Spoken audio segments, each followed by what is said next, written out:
Hello and welcome to Build Up to a Good Game. We're an hour and 5 minutes away from kickoff at the Amex Stadium as it's Brighton Hove Albion against West Ham United. The lineups are out before we read them out. Gonzo, how is oneself?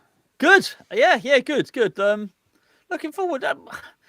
Not because of anything that we've done or anything like that, but I think maybe just because West Ham are playing and it's the weekend, and yeah, I'm looking forward to it, mate. Yeah, let me just pause it. Up to stats have screwed us up again with the team. Let me get rid of that. Right, I'll just read it. I'll just go old school and read it out, and eventually the graphic will be ready for us. Right, in goal for West Ham United is Alphonse Areola, and we've got a back three today of Tadibo, Mavropanos, and Kilman.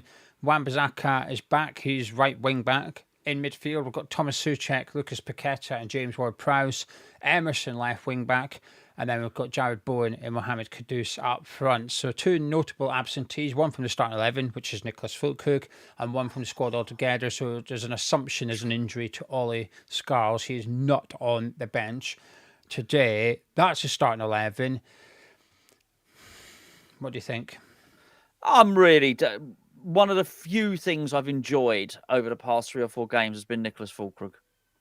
If I were to pinpoint two things I've really enjoyed, it's been Paqueta's got his plumage up and his pecker out, and his pecker up, and he's playing with a swagger. He's trying, passes with the outside of the boot, and he's doing wonderful things. But Fulkrug has been. We've been so long without a striker, and even some of those times, maybe you could even factor in Mikel Antonio.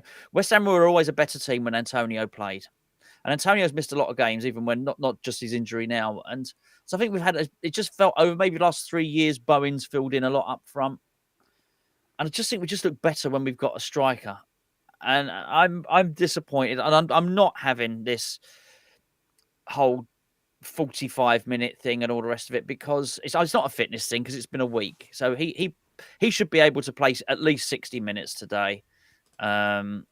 He better get this one right, Potter. Actually, he better win this today. If he screws up today and he's dropped the guy that I think has made the difference to our attack, then I don't know. I don't know. I mean, I guess the narrative is going to be: is it punishment for him speaking out? Who knows? I don't know. I'm very disheartened, actually. I'm very disheartened when the lineup come out to see Fulkrug feels like he's punished. But regardless, even if he's not, he's dropped. Whatever one you want to look at, it's harsh and unjustified. And I'm not having a fitness thing because he played 80 minutes or something last week and he was fine. So Yeah. there's no reason not to play Fulkrug today. The only reason to not play him is that Potter thinks he was out of order speaking out last week, and a lot of fans agreed with what Fulkrug said. And on the assumption he was calling out players, well, they're all playing today. Yeah, absolutely. Unless he was literally calling out Soufal and Carlos Soler, and that was it. Right, and I think that would be a bit harsh. Right? So I think he was talking about the team. I think he's maybe talking about certain players individually. They're starting. If he was talking about Kudus, if he was talking about Ward-Prowse, they're starting. And it's just really disheartening, actually. I was hoping for the lineup to come out. Fulkrug up front today, and I think, do you know what? Our man just got a bit of bollocks about him, and he's sending a message. Well, he has sent a message.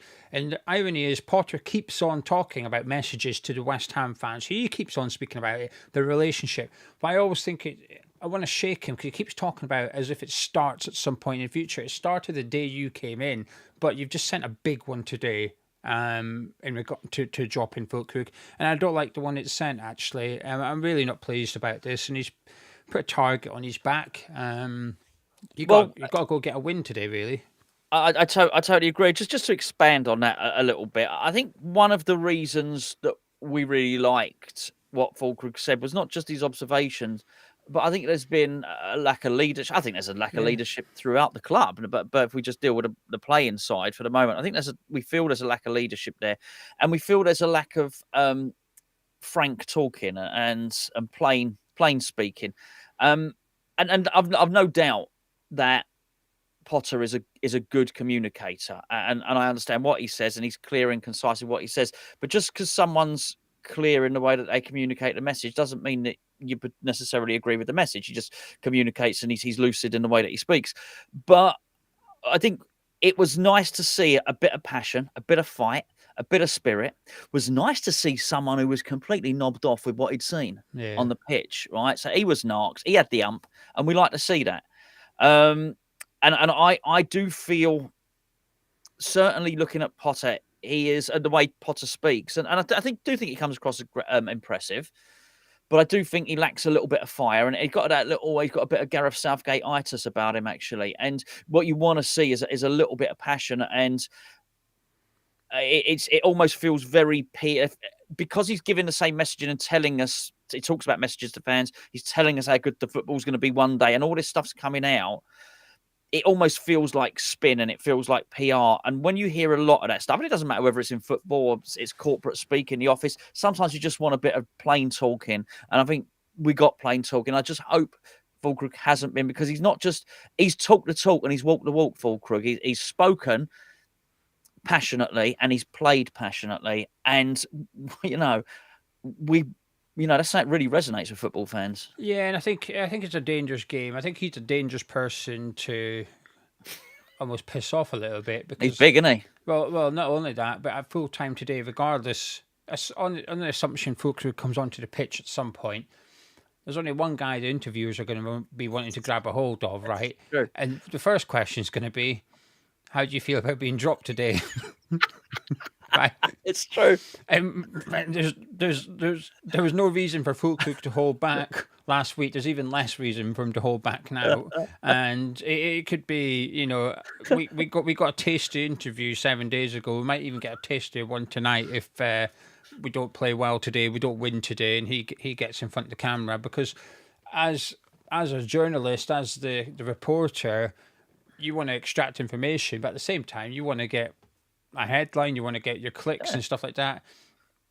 That guy, the amount of traffic he would have sent to Sky Sports last Saturday night would have been incredible. They thought, this guy's box office, this guy is up there with someone like, I know, Jack Grealish, gets Ange Postecoglou at the minute, is box office manager, Jose Mourinho. You always get them, and the reporters go straight for them because they know exactly what they're doing. And it'll be the same with Füllkrug. I think he'll be the one that's dragged out tonight and put in front of the camera. But it's disheartening. I've seen when the team come out, I was a bit disappointed. 3-5-2.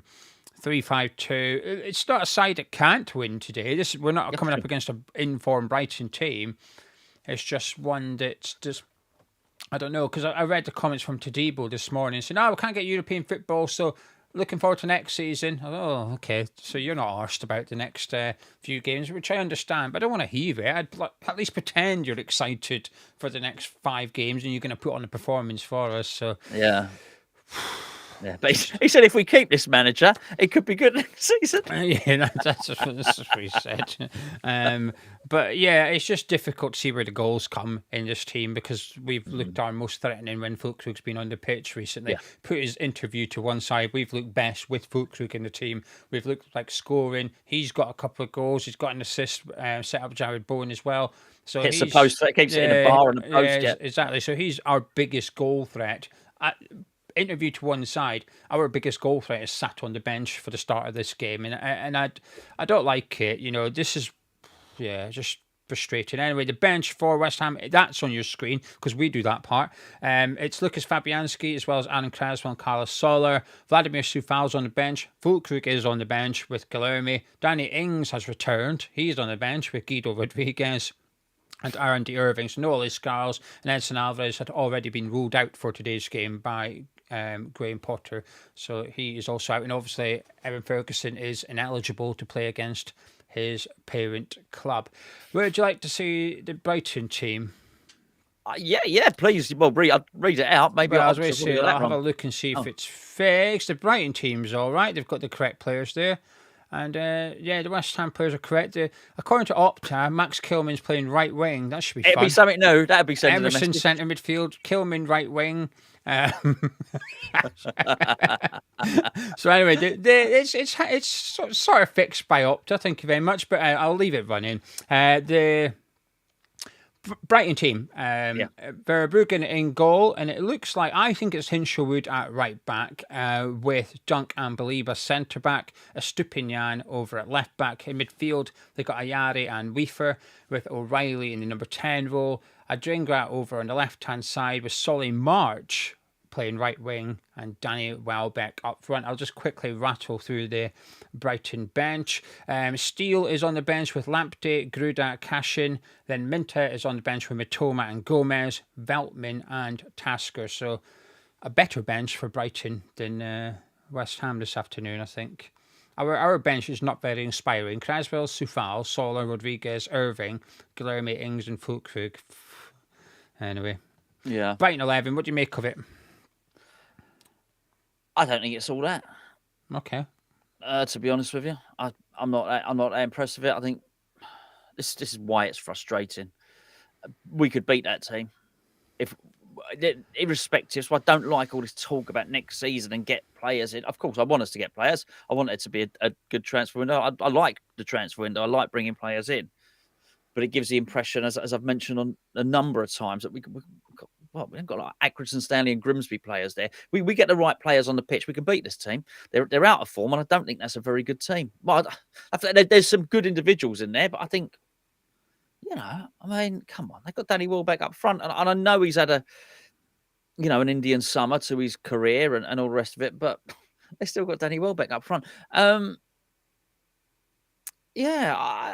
I think we should be looking to beat these guys. I really do. I don't think we've gone there to try and beat them. No, I really need to be proven wrong on this. I'm sort of trying to temper my temper. Really. I'm trying to temper my low expectations because I'd love us to win that, and I want Potter to come out of this and say, "Look, there you go. I got this right. I had them undone. I did a tactical number on them."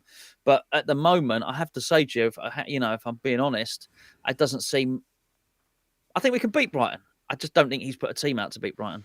Yeah, the good news for West Ham is that Belieber's playing centre back, and I think he's a top midfielder. And when I've seen Brighton play previously with Belieber playing centre back, they really miss him in midfield. So here's the reality for Brighton today: they're missing their best defender, someone who's hugely important to how they distribute the ball from the back. In Van Heck, he's out. I think he's one of the best ball-playing centre-backs in the league, and he's been one of their best players this season.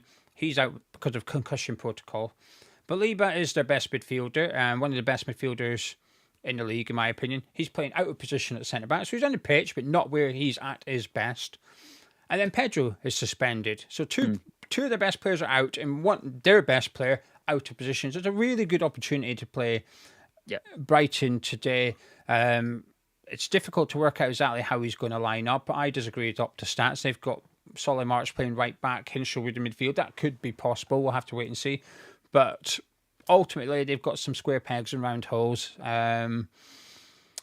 So, yeah, they don't strike fear into me, but our team don't strike confidence into me either, which is disappointing, I guess. Have you seen your friend pop up? He's there. Is that what you're smirking at? Yes, I am, yeah. He said he's here to brighten your day. He does brighten my day. He does nice brighten message. my day. Yeah. Anyway, right then, 800 people watching live. Thank you very much for tuning in. Please do drop a like on the video by clicking the thumbs up button. It helps the video out and helps the channel out as well. Myself and Gonzo are going to jump over to a unnamed bookmaker because they do not sponsor the video, and we're going to put a £5 bet on. And should that £5 bet win, we're going to give one of you guys some money. Is there anything you fancy for said bet, Gonzo? I think Bowen will have a shot on target. Okay. Can we have West Ham to have under 10 shots? Can you bet that? I'm not sure. You can, on this one, you can certainly bet on over shots, which I imagine you're going to say. Well, I think we might have over West Ham over 2 shots. I don't no, so I think that's I'm not. You can't have it both ways. I don't think we're going for the win, but I do think we're going not to concede, and I'm not sure they'll break us down in that sense. That being said, I'll tell you now, I will stick with Maya. Did I just say 2-0 Brighton, didn't I? Yeah, I will stick with that. But for a bet, you could always put a 2-check goal. Could always put a Souček goal. That's he We'll scores goals. We'll do your Souček goal, because last time I said no, he went and scored, and I felt bad. So Souček to score a goal. That's quite good odds. That right? Anything else you fancy? I just think, often we like to do a West Ham win. I just think we'd be denying someone some money. It really, in that sense, I just think it's the least likely result. Most likely Brighton win. Second most likely draw. Least most likely is a West Ham win. So I just, Well, I'll put O'Reilly's shot on target in there, because nearly even money, and he pulls trigger, playing number 10 role. And last week, it wouldn't necessarily happen this week, but last week when he was subbed off, Matoma came on, who also likes to pull the trigger. Do you know something? That would give us £84. So let's just do that, and we'll round up to 100 should it win. So the following three things, we only need three things to occur. These three things happen, someone wins 100 quid. Bowen have a shot on target, Souček to score a goal. Even though Gonzo thinks West Ham won't score, he's gone for Souček to score a goal, and O'Reilly to have a shot on target as well. So to enter in the live chat, please put the following phrase. Daydream Belieber. Daydream Belieber, get it into the live chat. And if that wins, one of you guys will win 100 quid. I'll click on Dean's comment while we can have a chat while they're all getting the comments in. Gonzo, he said, serious question. And he's only playing devil's advocate. Do you think the board could give Potter the chop at the end of the season? They could, Dean. Hello, mate. No chance. What I would say is he would have to lose. If he lost all the remaining games, I think it could happen. I don't think that's going to happen, because I think there will be a couple of draws along the way. I think the bigger issue with him is probably the bigger question is, do you think he'll be here? Do you think do I think he'll last next season? And I think not. I think he, I would imagine he wouldn't. So at the moment, but yeah, it'd be really difficult. He'd have to lose every game between now and the end of the season. David Gold used to always say, and it was David Gold saying it, but you always felt he was speaking on behalf of Gold and Sullivan. You can't lose 5 games in a row in the Premier League, and always the insinuation was we would sack anyone if they lost 5 games in a row in the Premier League. So there you go. That's the only information I can offer, Dean. Dean, no, I don't think so. As long as we don't get relegated, I think if we got relegated, because it's still, well, incredibly unlikely, there's maybe a 1% chance of it occurring, so I'm just going to cover myself here. But apart from that situation, I'm very confident he'll be here in the first game of the season next season, and I'll do a more in-depth video about this next week. But there's only 100 of you watching, so it's fine. We're still paying Lopetegui's wages. So right now, today, we're paying Lopetegui's wages and Graham Potter's wages. So if we sacked Potter, we would then be paying 3 managers' wages at once. It's not happening. If you want Potter sacked, the thing you need to happen is Lopetegui gets a new job. That's true. As wild as that is, Lopetegui getting a new job would open up the possibility that Potter will get sacked, because they're already paid 2 managers' wages, so they'd still be paying 2 managers' wages. But until that occurs, yeah, it's I just don't see it. So anyway, right then, get your thoughts into the live chat. It could be about the West Ham team, the Brighton team, any big hopes or fears you've got. Marky said Potter is as uninspiring as Moyes and Lopetegui. It will always be the same while Sullivan is in charge. Jeff said, I think the best chance at points for the rest of the season will be against Spurs and Man U. Possibly. Chris, that's what you said, didn't you? Chris saying Potter needs to win every game until the end of the season to prove fans wrong, as these teams he picks are poor. Yeah, but listen, I can't suggest what Potter needs to do to turn Chris's opinion round. I don't think he would need to win every game. I think if we won 3 games now, or 4, I think 4 games would make people think, hold on, maybe next season he could do something. Yeah. The problem is, Forest aside, there's mitigation to every fixture. Maybe not so much today, but Spurs, Man U, but they've got the Europa League semi-final to worry about. This is not the team we're going to be facing normally.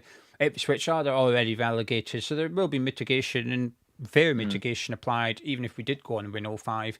And I think the problem for me is, would it prove fans wrong? That's a sort of a tough phrase to use, because I don't think it would prove fans wrong at all. I think it would I don't know. I think to prove fans wrong, I think he'd almost have to start next season really well, and we're in the top 10 for pretty much the majority of the season or something like that to prove them wrong. I think winning 5 games between now and the end of the season wouldn't be proving people incorrect. I don't think. I think it might be giving people hope, perhaps. Yeah. It's a funny one. Proving people wrong. I even think that's a tough one because I still think we're in the sort of finding out process with him. You can really, when you've had someone as long as Moyes, you can really start to form an opinion. I still think I think there's still plenty of people like me who think, well, what's this guy all about? And we're, looking at every substitution, looking at every decision and discovering. I know you already, had a really good knowledge of what he'd done at Brighton. I didn't really. I know they used to pull our pants down. But yeah, I've since gone back and really had a look at what he did. And then, and so I think we're still finding out. So it's not a case of turning people around because people's opinions are so entrenched and they've decided. I think he's still in this. He still has a window of opportunity now to impress people, and I think that's more than anything else. Well, I'm thinking, well, go on, mate. Just look where we are. Your defensive football was only taking us down the league, so you might as well try the other thing. Yeah. We will see. Anyway, Keith is regretting being bald because he can't pull his hair out when he saw Potter's lineup. You can do a Danny Ings, Keith. And then Michael says Potter's coming off his type of person I thought he was before he joined us, which is weak. That starting 11 is horrible. I wanted to give him the benefit of the doubt, but it's getting harder every week. Lewis says for years we didn't have a striker and we've been crying out for one. When we sign one on loan who we don't use and signed an international and a permanent who's in form, we don't start him. It's a joke. True. So true. We've got 2 strikers. And yeah, I mean, it is ridiculous. It is ridiculous. James said it's hard to get excited by these Potter opening lineups. Iron says Fulkrug coming on in the second half. Keith would like to see the brand of football we played under Slaven Bilic. Michael Levy Jr. said this is what happens when we make appointments from the petrol station bargain bin of managers. We never employ the most competent person for the job, simply the most convenient. Yes. D says, was hoping Fulkrug would start, but I'm hoping now he makes an impact off the bench. Paul saying, would you take Ange Postecoglou? The complete Did you opposite. say D because you thought he might be a tricky one? Yeah, I just thought I'm not even going to try. It looked a bit naughty, didn't it? Sorry to interrupt your post, Paul. Would you take Big Ange? I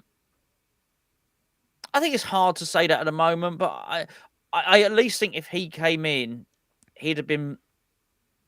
Look, we'll deal with the Tottenham things. We've got the Tottenham coming up. We'll do it having a preview, but I do think he'd play his brand of football, and I do think he'd get us off the front foot. And I actually think all this thing that West Ham can't pass the ball around. I'll tell you now, it would be done under Ange. It would be done. You would have he wouldn't be dropping Slade. Have Slair, Paqueta. He might even pick Orford as well. He'd probably just pick a midfield that could move the ball on. He would insist on that. And I'm not saying I want him, but I just think he'd force his ideas through more, and you would certainly be more entertaining. HH said, still an idea from E20 stream. If Potter was to go, who would be a better caretaker, you or me? We had funny enough, we were dealing with this in Patreon breakfast, which you missed this morning when you were at your thing, which we won't mention. Geo would make a better caretaker. I think. I would not. I am too full time. You're full time. You don't want to do a caretaker. I'm too emotional. I'd have Fulkrug as captain today, just to make a real I'd have Fulkrug in my office on Sunday going, "Who did you mean?" And this is because we're dropping them, Nicholas. We're dropping them. Me and you versus the rest of them. Who were you referring to? Let's get them out of the team. But I think this is where I had an issue with Graham Potter's press conference. So he said about Fulkrug, he played it down as much as he could, and he tried to be diplomatic. He said, well, there's some truth to what he said, but he went on saying that Fulkrug doesn't have the whole picture because he's on the pitch and he's very emotional, blah, blah. But I thought, well, yes, let's flip it around. You, as a coach, you also don't have the full picture because you're not on the pitch.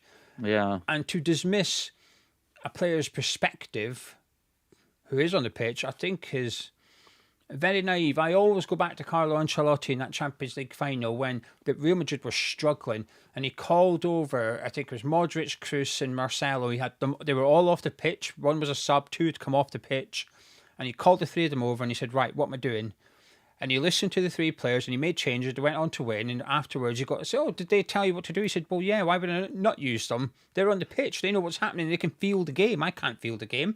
So I was listening to my three players I trust, took their information and then used that to make changes. And I just thought, when I heard Potter, I thought, oh, that's interesting, because that's like polar opposite of what Ancelotti perhaps would have suggested in that regard. So yeah, you could give me the inside scoop, couldn't you? Because you could say, right, listen, you might want to do a video about this. I'm just had to ban Tim Steidten from the training ground. I found his old scarf. Do you want to do a giveaway on that? You be doing a bit of that. I'm soiling it. I'd let you use it as a giveaway. Oh, sorry. Matt's worn Tim Steidten's scarf. Sorry, as seen on the jet with Caduce. Anyway, right. Hammer Down Under says, let's set a record for the most ex-managers we still pay wages. Does that qualify us for European football? Peter saying we were 14th under Lopetegui. Now, do you know the funny thing is when Potter said, "Oh, I've got experience of taking a team from fourth bottom to fourth from top." Yeah, but you made us fourth from bottom. Absolutely. You didn't come in. You also got experience of taking a team from 14th to 17th, Mr. Potter. Yeah, you didn't. You haven't come in when we were 17, so it's slightly different. You took over from Chris Hughton when Brighton were 17. That's not what's happened to you. You've taken us down the table, so you can't now speak about it. Well, you can only do things once we're 17. Is that your managerial thing? But I don't know. Just strange. Anyway, Davin said, Potter's definitely got a problem with what Fulkrug said, and that's why he isn't playing. Potter's got to go, and he's uninspiring as a manager, and the lineup is also uninspiring. Simon saying, any manager coming in and having to deal with the effect of 2+ years of poor football, that's tough on a manager. But that's the reality, and he needs to address that head on and quickly. I do you know what? And I think Simon's right. I tell you what, the worst thing that goes against Potter is this whole thing. Well, how could anybody thrive? How could anybody do well? You can make that point, but Lopetegui was better, and I think that's the problem. If he'd just done the same, you could say, well, actually, no one could do better. But saying, oh, nobody could do better with this group of players. Well, the last guy did. And I think that's one of Potter's problems. Yeah, he can't keep saying stuff. He needs to do stuff now. Yeah, Beaton says, don't think he's punishing Fulkrug. Think he's treating Brighton. That's a fair one. Like the Arsenal. I think there will be an element of that as well. Jacob saying, same old Potter, but it's okay. We are only going to lose 1-0, so he's doing his job. Potter is a fraud. Yeah, I have to admit, I wish I never tuned into the press conference. I've tend to leave them, but I tuned into this one because of the Fulkrug thing. Sure. And when he said, oh, we're competitive in matches, I thought, oh, fuck off. He said it a lot. Yeah, he has said that a lot. Yeah, but he's referring to it as in there was only one goal in it. Yeah, he is, yeah. But, mate, I'm watching us, and I wouldn't describe us as competitive against Newcastle. When he said about Newcastle, we're competitive. Well, really? Is that competitive? Well, I think we had one shot on target. That's not competitive. Also, Newcastle literally used our game as a training exercise for the cup final against Liverpool. Yeah. They used Livramento as a Trojan horse to trick Liverpool. That's how unserious it was, and they still won. So when he says, "Oh, we're competitive," no, there was one goal in it. Yeah, he's saying we're in the game. We remain in the game. We're only a goal away from getting something. Yeah, that is his barometer, and he's used the phrase a lot. So it's just a lot. It's kind of. He's irking me at the minute. Dean said, I've always thought this players themselves should take responsibility when things aren't going right in terms of tactics, etc. And James said he'd have you in the scouting department. Brian saying, when your baby is born, it's ugly and doesn't love you. That's the kind of manager we need. That was our naked member. It was. Oh, I know. I know Brian. Don't worry. So if you're not a patron, basically, we did a podcast, and someone asked for advice as a new dad. Gonzo's advice was, you're not going to love your baby when it's born, and my advice was, your baby's going to be ugly when it's born. Yeah, there was nicer stuff than those. They weren't the only two things we said. There was a lot nicer stuff. We sound like horrendous fathers. It got a lot better than that. Yeah. Paul saying, so if either one of you get the manager's job, Who would the other one be cutting up the halftime oranges? It's really weird. 'Cause we had this conversation on a patron breakfast So this morning. what role did you It wasn't give me manager. then? It wasn't manager. They were asking about being director of football. Oh, did you have to give me a role? In the end, yeah. What did you give me? I don't know what I actually said. Well, this is a pointless conversation anyway, which it wasn't. I like going off on a tangent. I said, because it would be Geo that got offered that sort of thing before me anyway. So, yeah, I was hiring all sorts of people. I did hire you. I did hire you. Oh, that's very kind of you. Sounded like a political answer, but like what No, gave him. no, I was talking for a good 5-10 minutes about all the things that I would implement at the club. So no, but I did also say that. Mancunian saying, you make a terrible, terrible mistake in appointing a rubbish manager. You have to pay for it. You repeat the error, you have to pay for it again. Get this insecure, weak man. God, all right, bloody hell, Mancunian, leave Gonzo alone. He's welcome around here. Thank you. Yeah. George, thank you for the £5 super chat. George says, crap lineup. I love it. True. Absolutely love it. Straight to the point. No fluff. Absolutely brilliant. Right, let's have a little look. Charles is saying Fabianski's long balls are better than Ariola's distribution. Jay's saying Lopetegui's got better points per game, but wouldn't say we were a better team. See, I'm kind of a bit like that, Jay. Ruben saying, yeah, no, it's not the better team. I'm just saying it is when people say nobody could do better with this group of players. Well, there's example there. Someone's got more out of them than Potter has. I think that's the thing. Anyway, it's compared to shit managers. That's the thing. Ruben saying 3 at the back against a struggling Brighton side. What message does that send? He thinks the bloke is a pussy. Upton is saying when you start a line up, there's no pace in midfield. You're not playing to win, but to survive. Darren said, I ordered 3 books from us a few weeks ago. Thanks for them. He's happy. And bought a few things. Would like to get in contact with you, or is emailed on? Yeah, use the email, Darren. hammerschat@gmail.com. I'll keep my eyes out for it, and I'll reply before kickoff. If you can send it quick, I'll reply before kickoff. No matter what it is. Old man says first half will be long ball to no striker. Second half will be into channels for the big lump to run into. Oh, it's hard to know what he's going to do. I don't know. It's just the whole thing is baffling, really. Ruben saying, how much would we need to lose by for him to lose his job? Just asking for a bit of fun. I think the thing is, right, the one thing I will say in sort of kind of defense of Potter, we've not had a hiding. I know. I feel confident we're not going to get, if we lose, I feel confident it'll be by a goal, 2 at the most. I don't think we're going to receive too much whoopings under Graham Potter. So because of that, I think when we lose, it doesn't feel quite drastic. Whereas under Lopetegui, because we've got a few proper beltings handed out, it felt quite significant when we lost. Whereas under Potter, it feels, well, as he says, it feels competitive.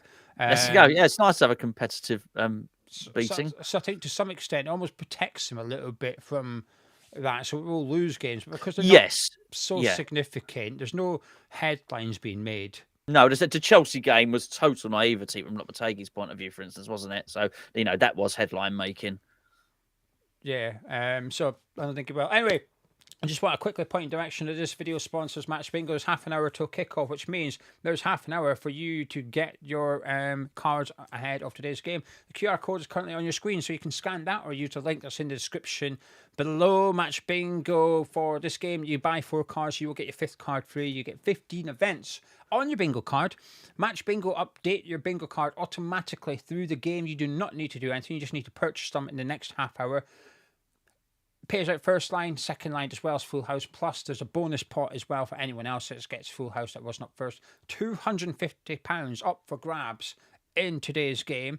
Plus, if you're a newbie, download it, deposit £10. They'll give you £10 credit for free as well. Over £10,000 up for grabs every single week on Match Bingo. And if you're a darts fan, there's darts on there as well, which could be quite handy. It's quite fun, actually, the darts. There's less people play it, more chance of winning. But get involved for today's game.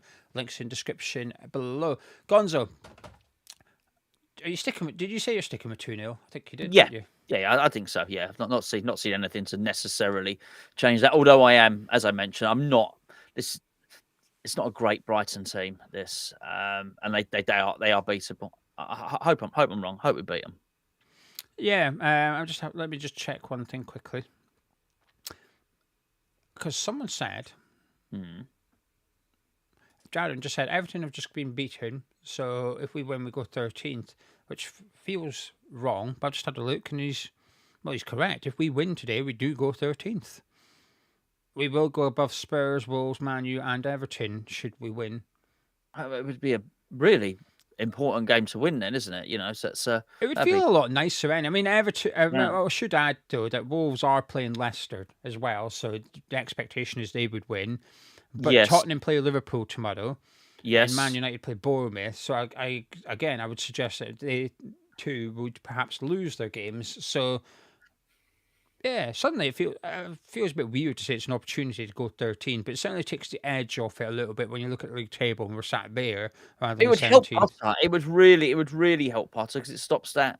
Because it doesn't look good that he has taken us from 14th to 17th, and he can then surround and that's great. Well, I've taken us up a place, brilliant. And he needs it for. So we had a little look earlier in the Patreon breakfast and.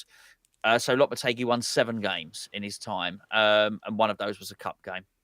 But by the time they'll have pretty much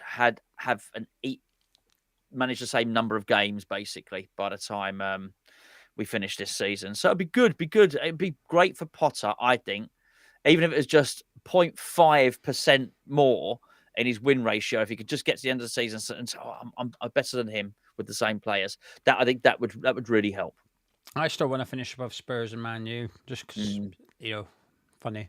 If we have a really bad season, but we're still finishing above them. Granted, one of them lift the Europa League, then they've got the last laugh because they've won a trophy and have qualified for the Champions League. But still, funny. The one thing I will say, actually, Grelsch has just triggered my thought process here. He said Dunk versus Bowen in the air, and I understand why he says that, because Bowen would likely get the ball launched at him on a few occasions. But what I will say is Bowen or Kudus against Dunk on the deck, there should be scope for winning there, because Dunk's not been great this season. Andy's slow. Hersler does not mind Brighton playing a high line either. So there will be opportunity to get in behind this Brighton team, and there will be opportunity for whichever strikers against Dunk to take advantage of that. I think that's why Baliba's centre back, because he's got that speed. So it'll be focus on Dunk, and I really want us to try and almost do that. Just target Lewis Dunk as the weak link in that Brighton back line and see if we can get some joy against him. I think we could. But yeah, I said 1-1 in the preview, Gonzo. I'm going to stick with that. I've not seen anything to change my mind, really. But I was hoping that the team would come out and make me optimistic that we could perhaps go get 3 points. But it's failed to do that because of Fulkrug not playing. And yeah. The thing is, though, he keeps talking about, Potter also keeps talking about like the bigger picture and stuff. Zoom out, he always says. We need to zoom out. Zoom out. Well, yep. I'm zooming out, and you've dropped a guy that had an outburst last week. It doesn't look great. So, anyway. So would you mind doing some comments and stuff while I have a little look in the green room and see if we've got our watch-along host? I certainly will. Darren, Zippy, he's been on the channel a couple of times recently, to be fair. The chair. Does that answer your question? It's still squeaking, my friend. It is not flatulence. Never would anything like that happen. Certainly not in this man cave. It's too enclosed. Hasib says, bring back Bilic. Chrissy James says Loppy was sacked after the losses to the top 2 teams. He hadn't lost a game in 4 before that. Crazy. Well, it's funny actually, Chrissy, because I do believe I do wonder what he thinks about all this. I think any manager needs to have belief in themselves, but I've no doubt that if Lopetegui's watching what's happening now, he's thinking, I was doing better than that. He's probably feeling quite good about something, particularly with all the money that he's been given and his payoff. Kudus or Bowen versus Dunk on a deck is good as long as there's a midfield to move the ball to them. That's one of the things I'm certainly worried about. Not that it's their midfield moving around. Potter's certainly the whole narrative about him keeping things competitive. Look, it's better to be winning games. If you're not winning games, and at least he has that. If he can lose them but stay within a goal of the opposition, I think if we take a thrashing at any point, then all that goes, because he can't even revert to that, basically. So yeah, it's going to be interesting.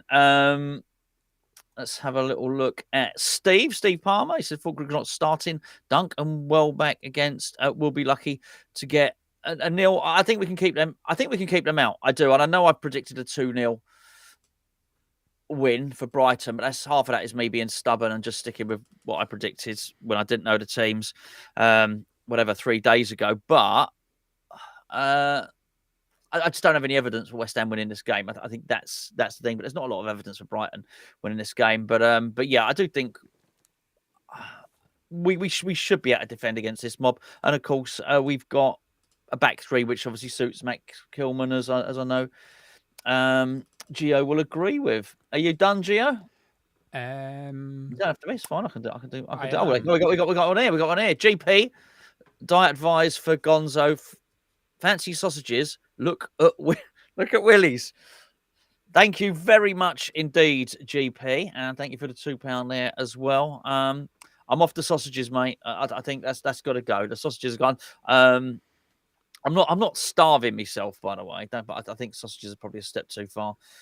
With the cholesterol and all the rest of it, so they've been knocked on the head for the moment. But if I'm good, I'm gonna have a pizza next month. There we go. Chrissy, hello. He lost to Southampton with a £300 million team, PMSL. We all know what that means, don't we? Andrew Wickstead said Fulkrug dropped. What does it say about what's going on in the dressing room? Well, this is the thing, Andrew, isn't it? We don't know. I'm quite sure that this will be passed off as a tactical thing, and Gio just gave reasons why it might be a decent idea to. Not that Gio wouldn't have started. I'm not quoting him on that. Gio would have started Fulkrug, but maybe, just maybe, if Potter is questioned about it, he'll say, "Oh no, it's nothing to do with his outburst. It was all to do. I thought a couple of mobile people up front was better against the Dunkmeister." Probably something like that. And Potter better not fart the joint up. Does he mean like the joint? They mean like the building? Yes, I would assume so. He doesn't mean like spark up a bifter. So I don't think he's referring to the wacky backy. No. All right, there you go. Anyway, there you go. Anyway, Gonzo's starving himself from sausages. Graham Potter's starving us all from a striker. We don't go anywhere because we've got our watch-along host coming up in just a second. Nick, Northie, over to you. Take away, my friends. Thank you, mate. Appreciate that. And looking at this lineup, Nick, I don't know what you think, but it looks like Graham Potter's ambition is to be last on match of the day, because this lineup is absolute crap.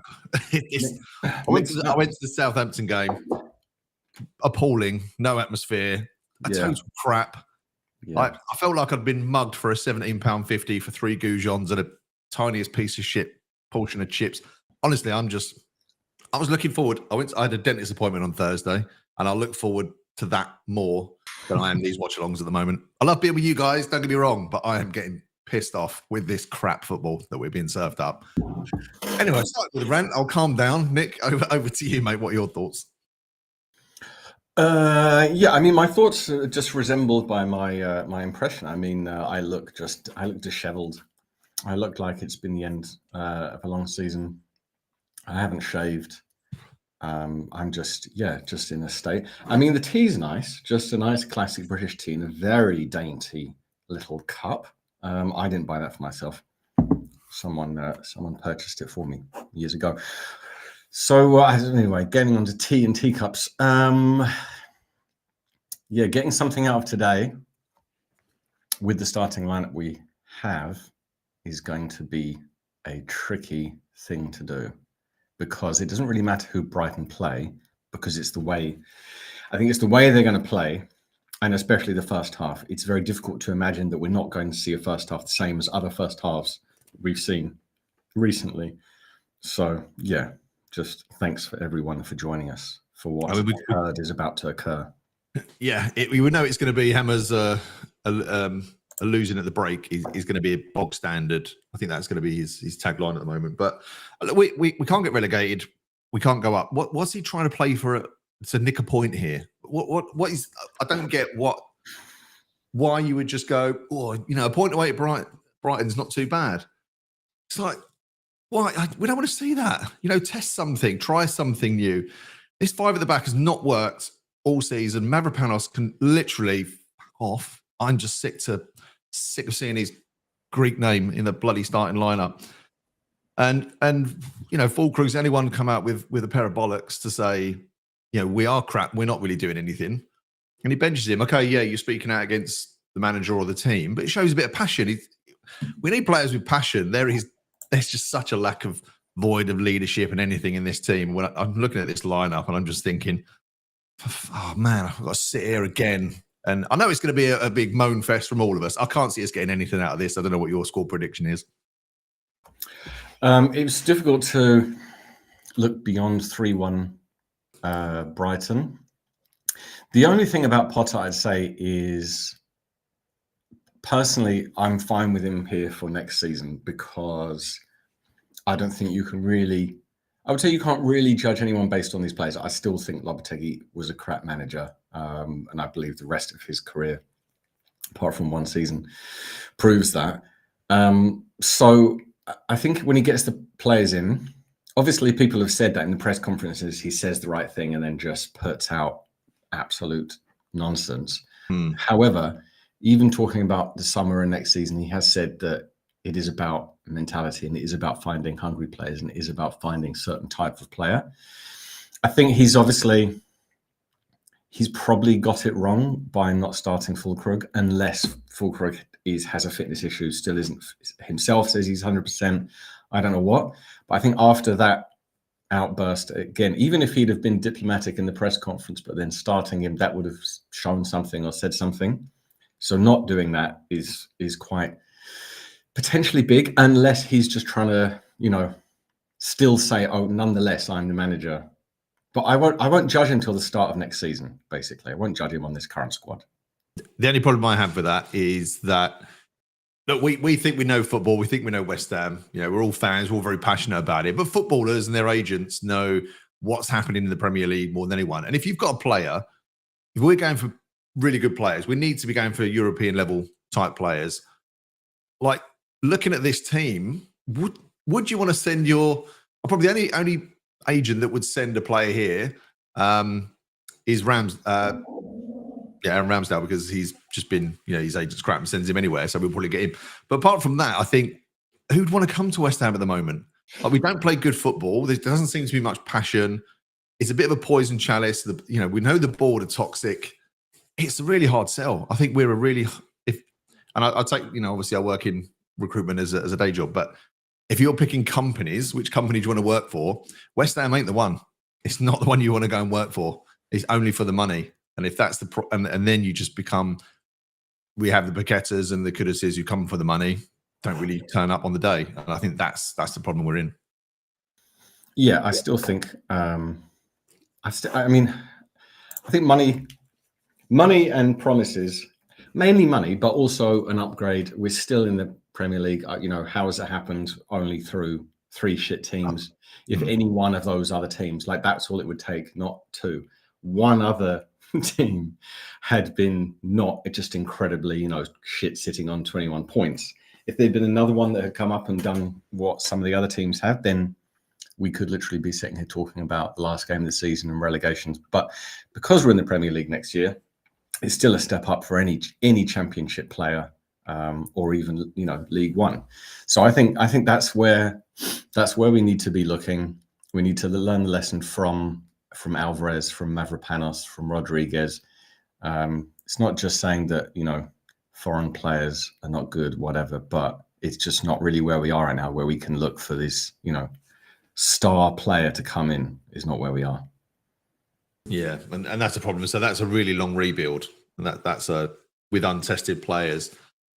And do we have the infrastructure to do it? I mean, I just question it at the moment. I always come on. I do try to be positive, but when I saw this lineup, I'm like, this is dire. This is kind of where we are now until the end of the season. And we know we all want this season to be over. We do, and I think it will get better next season. It has to. If it gets any worse, just one place worse, we're down. So it has to get better. I'm just not seeing him have the bollocks to go and really try and attack and show his style of football. If this is his style of football, whether you've got the players or not, you know, embed what you want to build into next season. Now you've had a really long run up, and if this is what we're going to get, we are being served up some crap on a plate. But I'm sure there'll be some comments, Nick, if you want to go through some of those. Yeah, I was just going through them.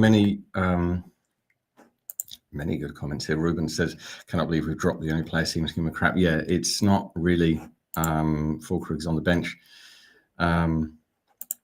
Yeah, a lot of people. I don't really see one of the number of comments that there are on this and other videos on Hammer's chat. I don't really see any. Seem to be the only person who's a little bit calm. Not praising myself for doing that, but it's just I think where we are. Like I think there's absolutely no way Potter goes in the summer. It's not going to happen. Therefore, I agree. You won't. I also think that, like I said last week, that this group of players a lot of them are unmotivatable. Like I don't think anyone can get Carlos Soler turning into a midfield dynamo. I don't think anyone else can get James Ward-Prowse playing above 7.5 out of 10. I don't think Paqueta, I don't think you can communicate with him to make him do anything better than what we've seen him, do. Like when Paqueta had that back, like I didn't blame Lopetegui or Moyes. The only thing I blame them for, and I wasn't happy with, that they just kept playing Paqueta. I was very much last season part of that. It would be fine if Paqueta was dropped. Because after December, he basically just gave up. So, and it's a similar thing with Kudus. If you've got Kudus, and if you've got Somerville injured, then I understand it when it's saying, I understand the frustration and the annoyance of saying, okay, why are these big name players not dropped? Or Pot has his spineless. I understand it, but he doesn't really have another option at the moment. We don't have anyone. And Guilherme's come on and done okay. He's had his try. Like you wouldn't believe as a football manager, especially if you see Kudus in training, it would be so difficult to believe he's not going to get you a goal, maybe two, from let's say March to the end of the season. I think Potter's realistic enough to expect that.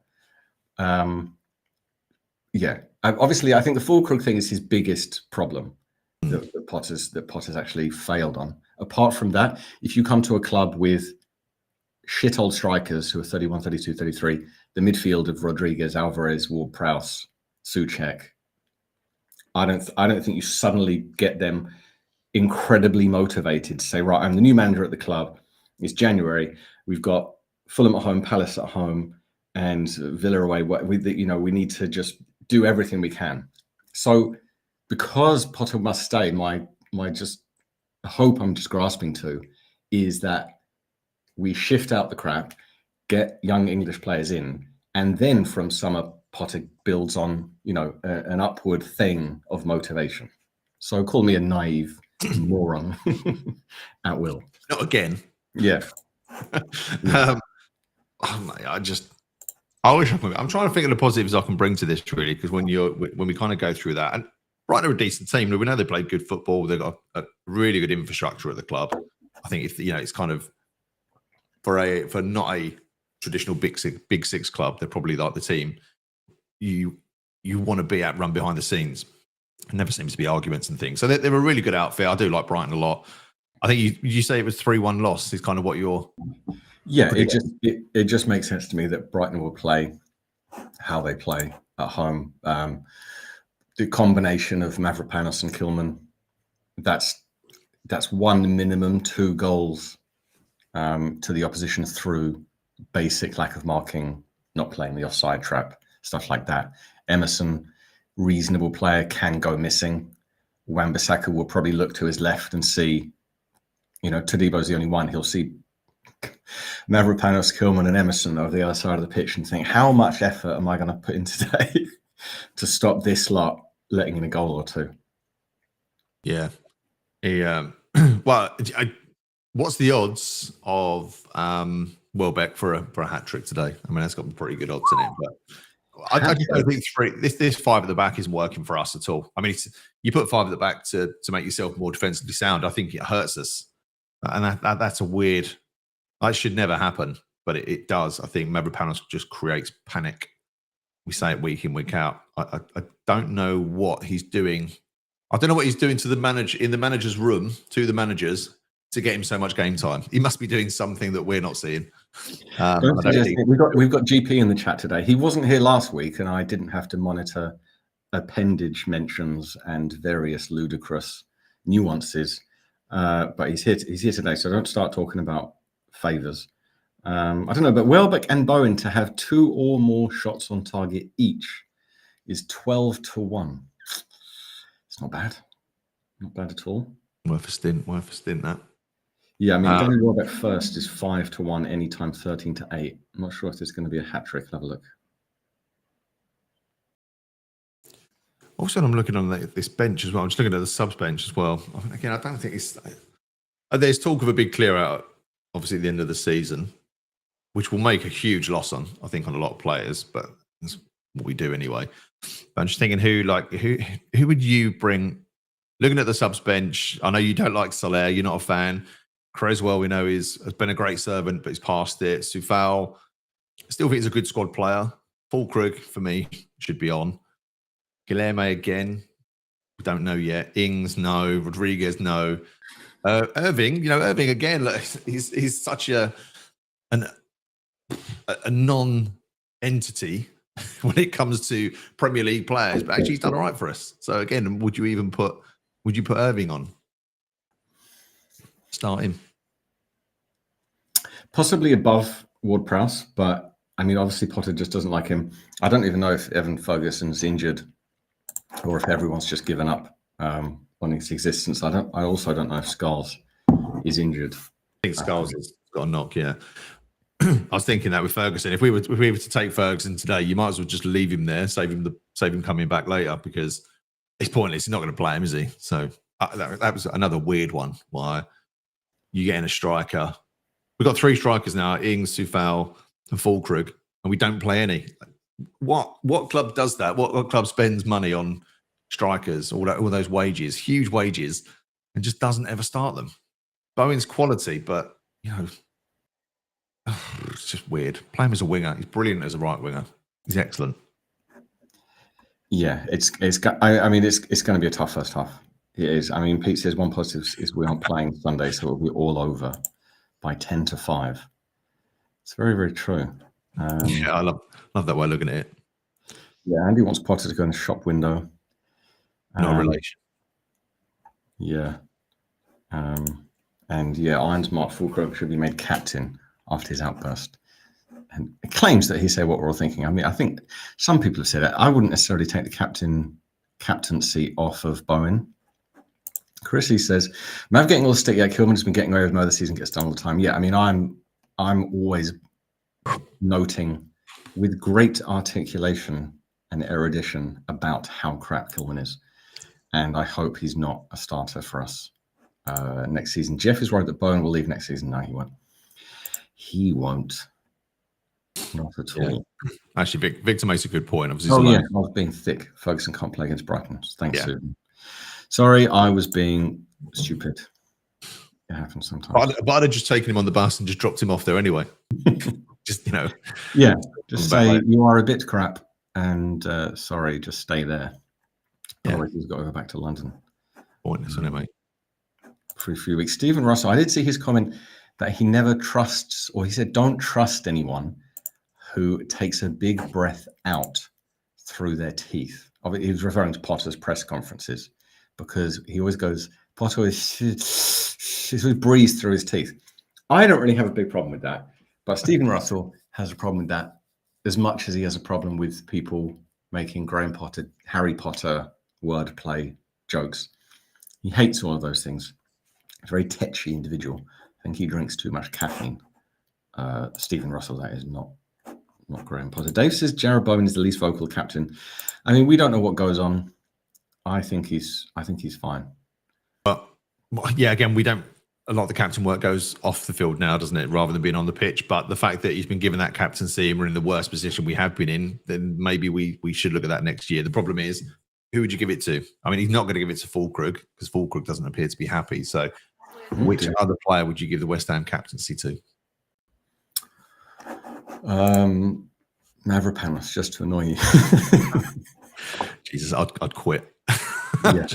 I would just give up and go watch Colchester. Much cheaper and easier to get into and actually win a few games. So, yeah, we've still got I still say we've got the youngsters coming back.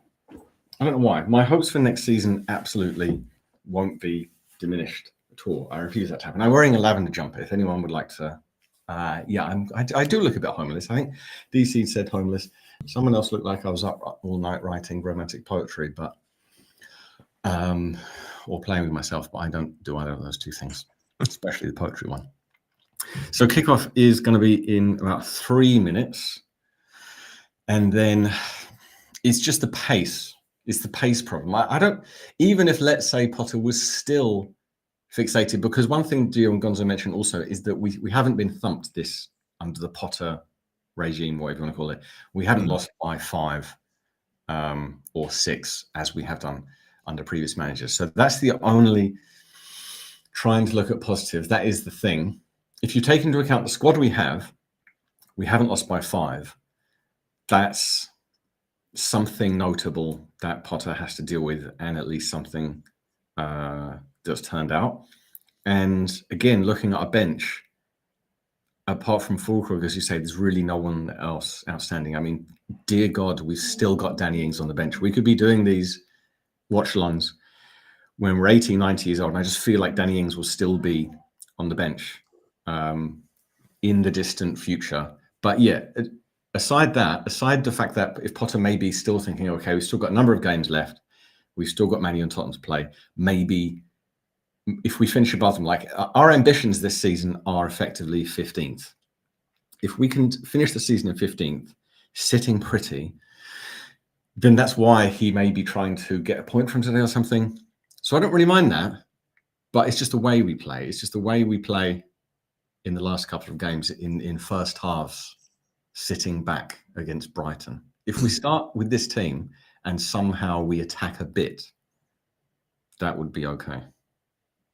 What was I wasn't here last week, but what was the mood any different in the comments? No, it was furious. It was furious. The Liverpool game, as you know, I just felt that was a funny game. Like, you could just say a lot of people in the chat were like, there was that shred of hope.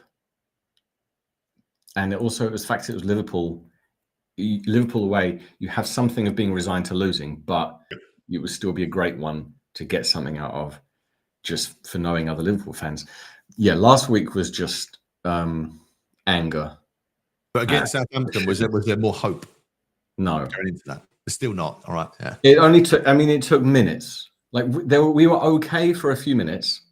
Then the first half was obviously so bad, just incredibly bad. But then after half time, I think, the mood level definitely went up a bit until the last 10 minutes, really, and when we just did the defending, of which Nicholas Fulkrug referred to. Yeah. Okay. Well, I mean, I did see something like patron predictions. Some people crazily think we might get something out today. Like, a number of people still in the patron prediction post thing about winning whatever with the predictions. A lot of people say like 2-1 West Ham and nonsense like that. Oh, you never know. Pablo says he doesn't see Bowen having that effect on the pitch where he's positioning players, making them play more disciplined and helping pick up the pace. As much as I love him, he's not that kind of guy. Yeah, it's a tough one. I don't know who the captain would. I mean, he is Mr. West Ham. He's the player that can have a bad game and you'd let him off. Can have a few bad games, but because he gives 100% no matter what. If he doesn't score, that's he's tried where others don't seem to try. So he's the only one. He is, for us, the fans' favourite. But does that make him a good captain? But who else is going to pick it out? For me, it's always I like defenders or goalkeepers to be captains, but we know Areola's a mute, and there's not really anyone who's that vocal in the defence that I see, apart from Soufal, but he just doesn't really play. So Strange one. Leadership is lacking. Yeah, I'm trying to tap for coverage, but I'm not really getting anywhere on the usual place. Yeah, same. Let me give that a whirl. Right. Let's get the score predictions in as we kick off. Shamrock Dan's going 4-1. Assuming that's to Brighton. What else we got here? GP says 2-1 and a Sextol party in Gonzo shed.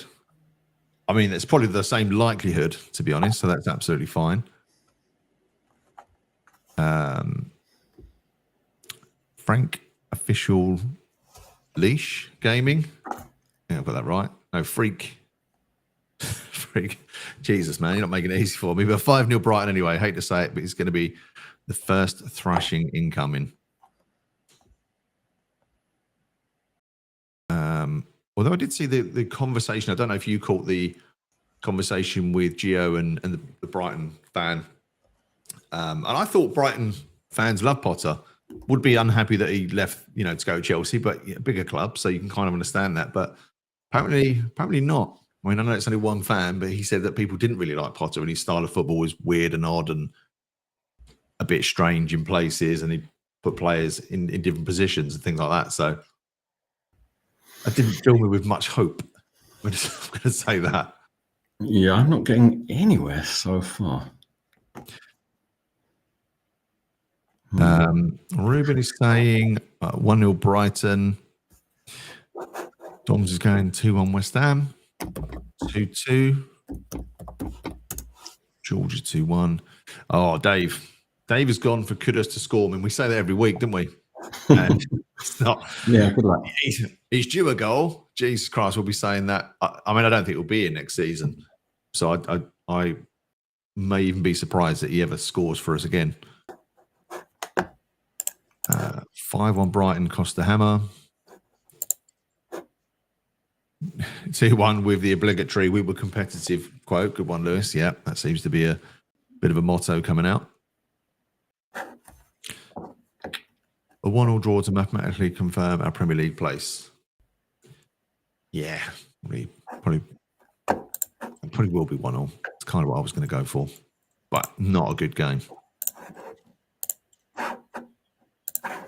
Dean Marsh, Dino, your mate, says that Brighton got better after Potter left.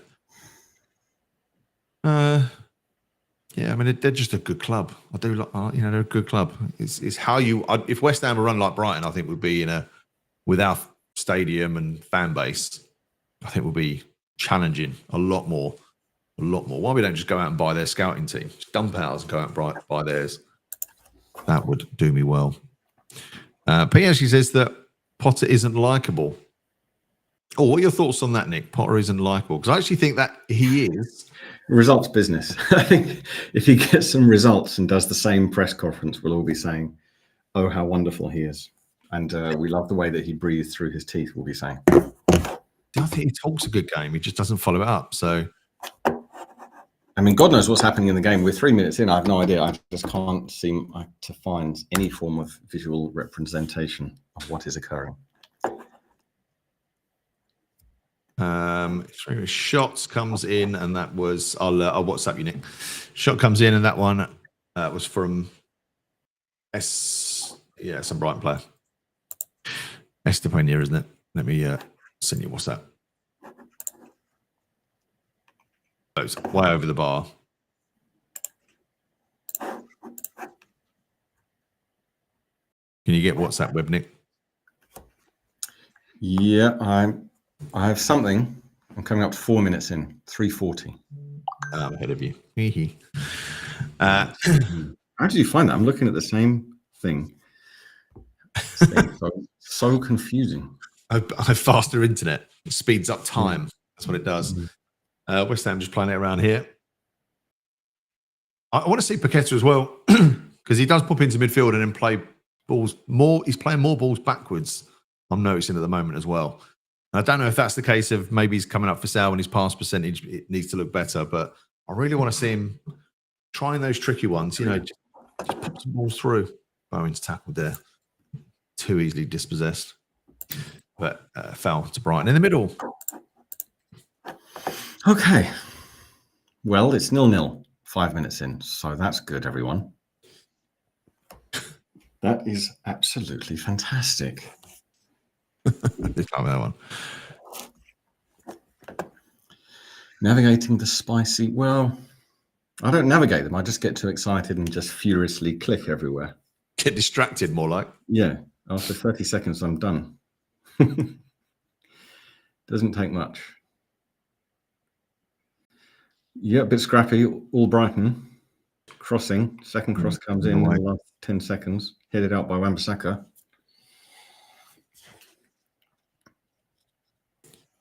And it's a West Ham throw-in.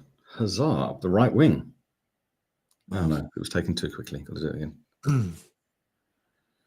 Antos Ladomatos, how many managers will play this Souček plus JWP midfield? There isn't anyone else. That's our problem.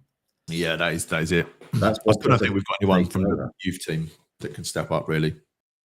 Yeah, I mean, everything's looking good for Potts next season to get game time, and I think he'll do well. Orford could be a bit early for him from a manager's perspective. So West Ham have possession, knocking it around. Brighton not pressing that much. Plenty of time and space for everyone to do something with, and we do pass it around a little bit. Still in our half. Yeah, Areola with the ball. What will he do? A bit of a pass. We're trying to pass it like Brighton. Paqueta turns and passes. It does work. Pings it out left. So yeah, that was a nice bit of play from Areola. Pass, got to the left wing. Nice little attack here. It's a bit open. Right wing with Wan-Bissaka. I mean, we're playing it around okay. Nothing wrong with any of this so far. Tackle from Brighton. Yeah, West Ham throw-in. So that was positive. We got it forward reasonably quickly. So I think that's it. I think with the players we've got, it's about the way we play. There's no reason why we can't believe we might actually get, a goal or two. Obviously they will, because our defense is crap, but we can still believe that we will as well. The wingbacks as well are pushed up really high. Yes. So definitely like 3 at the back, isn't it? Yeah, Darren Lee says Fulkrug dropped because he spoke out. I mean, he wasn't really starting anyway, was he? I think he might be saying that he's not that fit for 90 minutes as well. Mikey, we're watching at my mate's bar in Tenerife. Don't show off, Mark. The stream keeps going as if watching West Ham isn't bad enough. We'll just put this on. Tell him to get this up on the big screen. Yeah, what's the name of the bar? And are we jealous that you're in a bar in Tenerife? Yes, we bloody are, mate. Well, that's a beautiful sunny day in Brighton. Not quite Tenerife, though. Yeah, Bowen shot from 20 yards. Nothing really wrong with taking a quick shot, but 20 yards from goal, it got blocked. And Ward-Prowse overplays it to Wan-Bissaka. That was a bit crap. Ball goes out. Dean says got a superb stream here. Yeah, we're not doing. I'd say we're playing absolutely fine. If you didn't know anything about football at West Ham and you just tuned into this game, you'd think, oh, this team in black are not bad. You would think erroneously to yourself before you looked at the league table. Yeah, I mean, Brighton are not pressing at all. Even we're getting into their half, they're not really pressing. No, they really are stepping off. Just the chat should have like a poll. Why doesn't it have a poll? Someone from Krakow. Wan-Bissaka comes in. Shoot. Oh. Good place. Oh, side netting. Souček just side netting. That was a good really play, though. Really good chance. I think just Souček, it was a weird way. It's a bit casual way that he took it. He had a lot of space. He had at least a full 3-4 yard area all around him. No one there. Brighton defender was watching. Was that Lewis Dunk? Yeah. He's just totally lost him. That should have been a goal. He had time there. Yeah, he should have at least hit the target. Yeah, he didn't realise what a good chance that was. He just shot randomly without thinking about it. Fell to Brighton in the middle of the park. Based on this 9 minutes, Don't say it. we might not lose. Maybe. Dreamer. Maybe. It's possible we might not lose this game because apparently Brighton also don't care. It's just a nice sunny day on the seaside. Yikes. No, I need to learn how to do that, Dean. I was just going to ask, who do you think is going to score the first goal? Maybe West Ham or Brighton. It's a nice, simple one, but yeah. Do you know how to set a poll in this? No, you might have to go into... Oh, in actual YouTube or something? Yeah, the back end of YouTube. I mean, there's various... I'm not allowed back there. No, there's various widgets on the side, but I'm not going to click them. I think Dean's just baiting us into ending the stream. Yeah, keep me... Yeah, exactly. Yeah, if I do anything like that, this will all be over. Yeah, Dean's like, well, how do you do it, Dean? He's like, well, you see that big X at the top. Obviously, he'd say, you see that big X at the top, lads, because he's Northern Eastern, a Northern Eastern person. That he can type, so it's okay. Yeah, Ricky B, based on this 9 minutes 5 in West Ham, don't be silly. The pace of the game from both teams is a bit slow. I think when we had the ball, it's pretty good. When Brighton have it, there's a lot of space and no footballer is very keen. I think we're seeing just what a lot of people have been talking about recently about the modern game over this, over that, which is understandable. It's players and managers' careers, but both sides being a little bit careful. Yeah, West Ham are giving away quite a few niggly fouls, but they're not in any dangerous areas. Just seem to be in the middle of the park at the moment. Yeah, I mean that's a good thing, if anything. I'd like to be the team that does put in free, non-yellow card, just free kick fouls, just to annoy the opposition. There's nothing wrong with that. So there's a lot of space here. Brighton have been very, very slow, but we have seen this before, where a team is slow against us, but then they just take advantage of the open spaces that they get.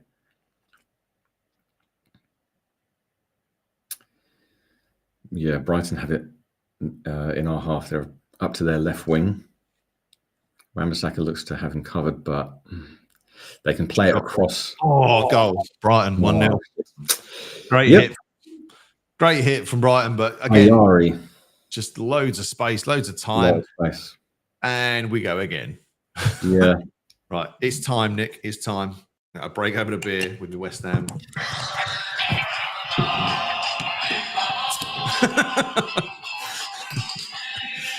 Yeah, it was pretty much as I was saying in terms of they were going slow, but we have seen this before. So yeah, they had it on the left wing, and then they passed it. Yeah, Ward-Prowse has lost his man, and then Paqueta had dropped onto the 18-yard line and was several yards away from Ayeri, so that when he got up to him, Paqueta put in a half-hearted foot across, turned his head, very, very half-hearted from Paqueta, and it was just shooting practice. Nothing Areola could have done. It was a great shot. Yeah. Really, really perfect shot. High, dipped under the bar at the last minute. Unsavable. But we weren't even playing a 5-5. We had everyone just on the 18-yard line. Paqueta completely fallen asleep. Didn't have it in his, wildest imagination that the opposition player might shoot. Oh yeah, 5 at the back, isn't it? Keep us nice and defensively strong. Yeah, just watch them take pot shots. So DC summed it up well there. I think we're back to my original 3-1 prediction. Yeah, probably right. Frank says actually this goalkeeper, I don't think that was an Areola. That was a really well placed shot. He just had so much time. Yeah. So I mean, I'm not a huge fan of Areola, but I'll back him on that one. I think he actually did. The shot was absolutely perfect. Really, the way it came in under the bar at that angle, but it's just an unsurprisingly lazy midfield who are not snapping onto the opposition. Yeah, Jeff says, "Here we go. Saturdays used to be fun." Dean says, "Pass that beer." Yeah, go and grab yourselves a beer, lads. It's going to be a long 80 minutes to go. Batty says we are shite. Yeah, Seeger says Kudus needs to track back. I mean, I think if you've got 3 in the midfield and technically 5 behind them, whatever you want to call it. Yeah. You might think that when the ball gets 20 yards from goal, one of Paqueta, Ward-Prowse, Souček might get their, opponent who's just lining up a shot. Paqueta got very lucky there. Yeah. Bill says that was lazy from Wan-Bissaka and from Lucas. Yeah, Lucas definitely should have come out better. It was a bit of a half-assed turn you back jump, but not really wanting to get in front of that.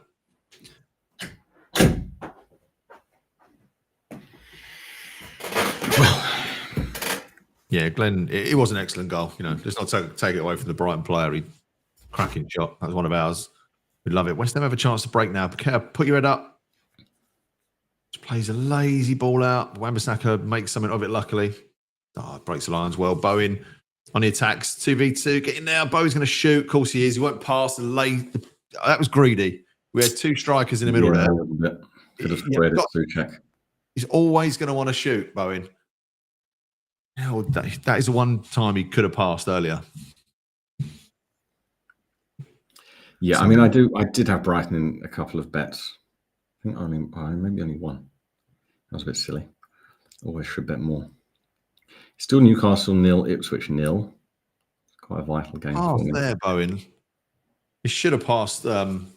Kudus was there. Kudus is losing it at him. Wow, Kudus is really, really pissed off. That should have come on. That's where Bowen doesn't show leadership qualities. Because actually, you do things like that, you're really going to piss off your teammates. That was an obvious pass through. He was open. Yeah, he was basically unmarked. There wasn't a defender shoulder to shoulder with Kudus at that point. No. And that pass was on. He could have been found on 6-yard line. Yeah. I suppose someone did put in his comments here. It was Jeff. Jeff said if we had scored first, we would have been sat back already. So maybe it's a plus. True, we are going forward, but man, plus that's the West Ham logic, Jeff. Maybe losing is always a plus. Stuart says Ben or Eubank later. I don't think anyone wants Eubank to win, do they? I think he will though. I think Eubank will win. Oh, did you see that he got fined 375,000 for being 0.05 of a pound over? That's like it's a cough or half a fart. Brighton unmarked again, edge of box. Shot goes through, but it was deflected. My word. It's our open. midfield is just. You just have to call them brainless, and that's not even being. That's not. It's not an insult. It's just saying they're not good at anything. Neurological processing of events that are occurring in front of their eyes. They don't. A doesn't mean B in the consequence of a West Ham midfielder. And now Brighton have the ball and are gently passing it around with great joy. Josh says Bowen is fed up. Whether or not you are, whether you're peed off with certain teammates, when you've got an opportunity, you've got to play it in. It's a team game. Yeah.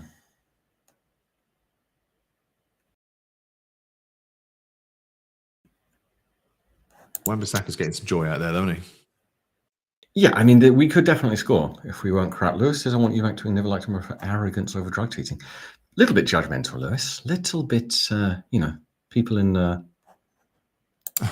casting the first stone or something. Shouldn't throw stones. Yeah, something like that. I was mixing my metaphors there. Could have gone absolutely biblical. Brighton on the attack. Yeah. Got back well. 2 on the right, cuts inside. Souček does well.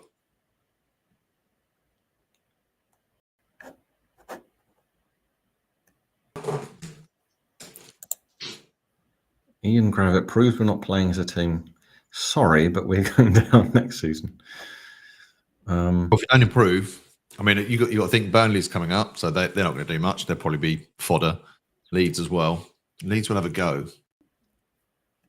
I don't know who the other one's going to be, but we've got to improve. If we're this bad next season, then we're already in a relegation fight. Maybe if we get a karaoke machine in for the rest of the watch-alongs, might be more fun. Don't know about that.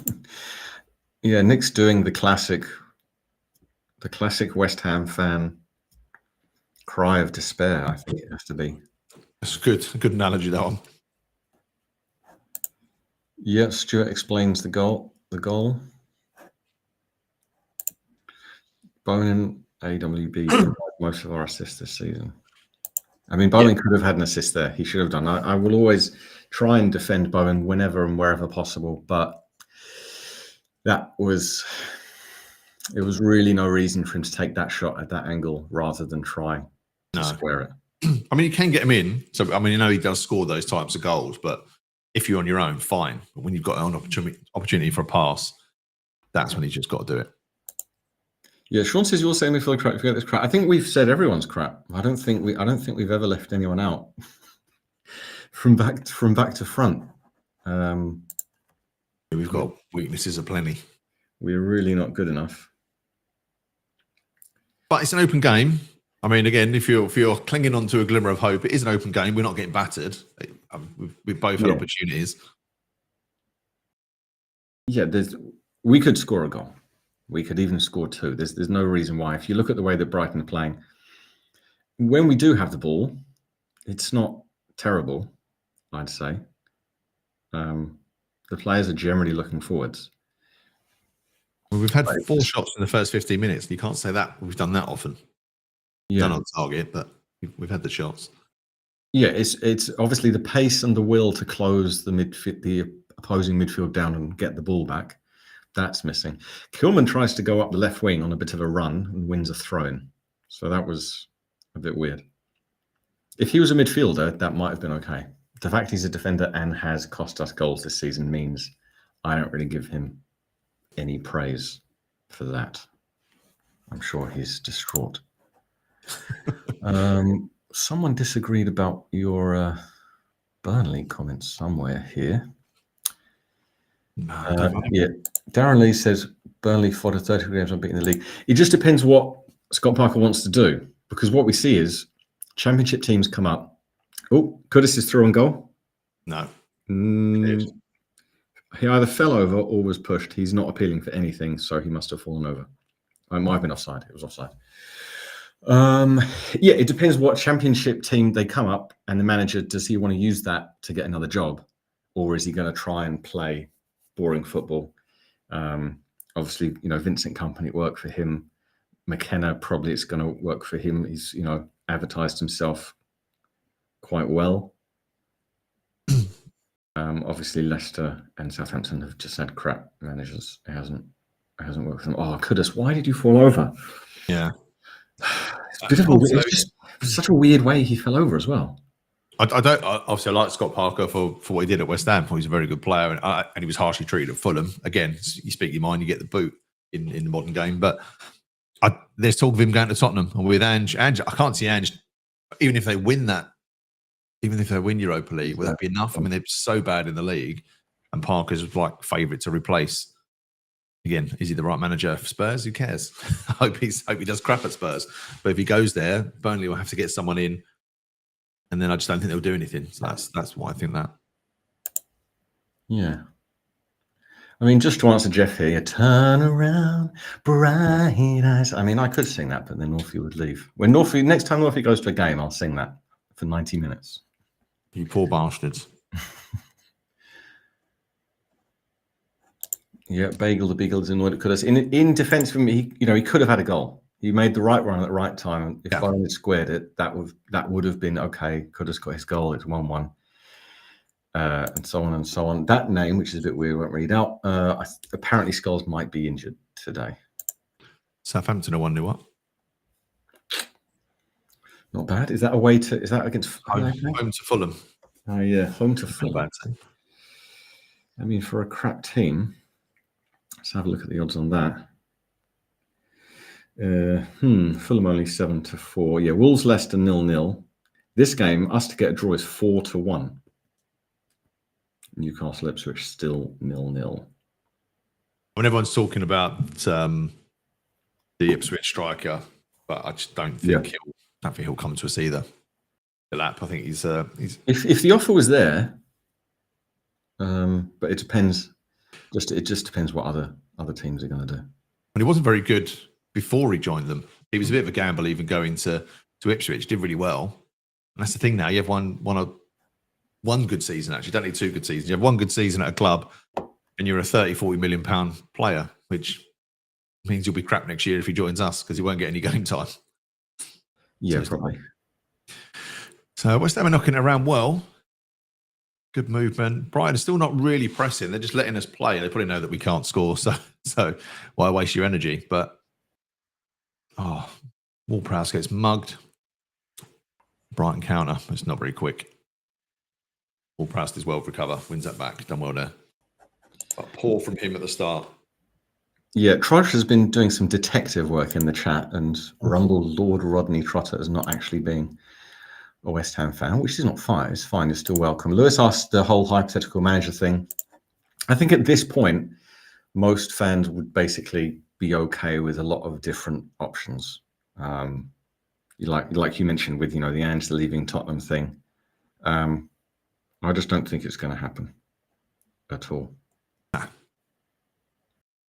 Ross Mack just says, please don't sing. That just makes me want to sing, Ross.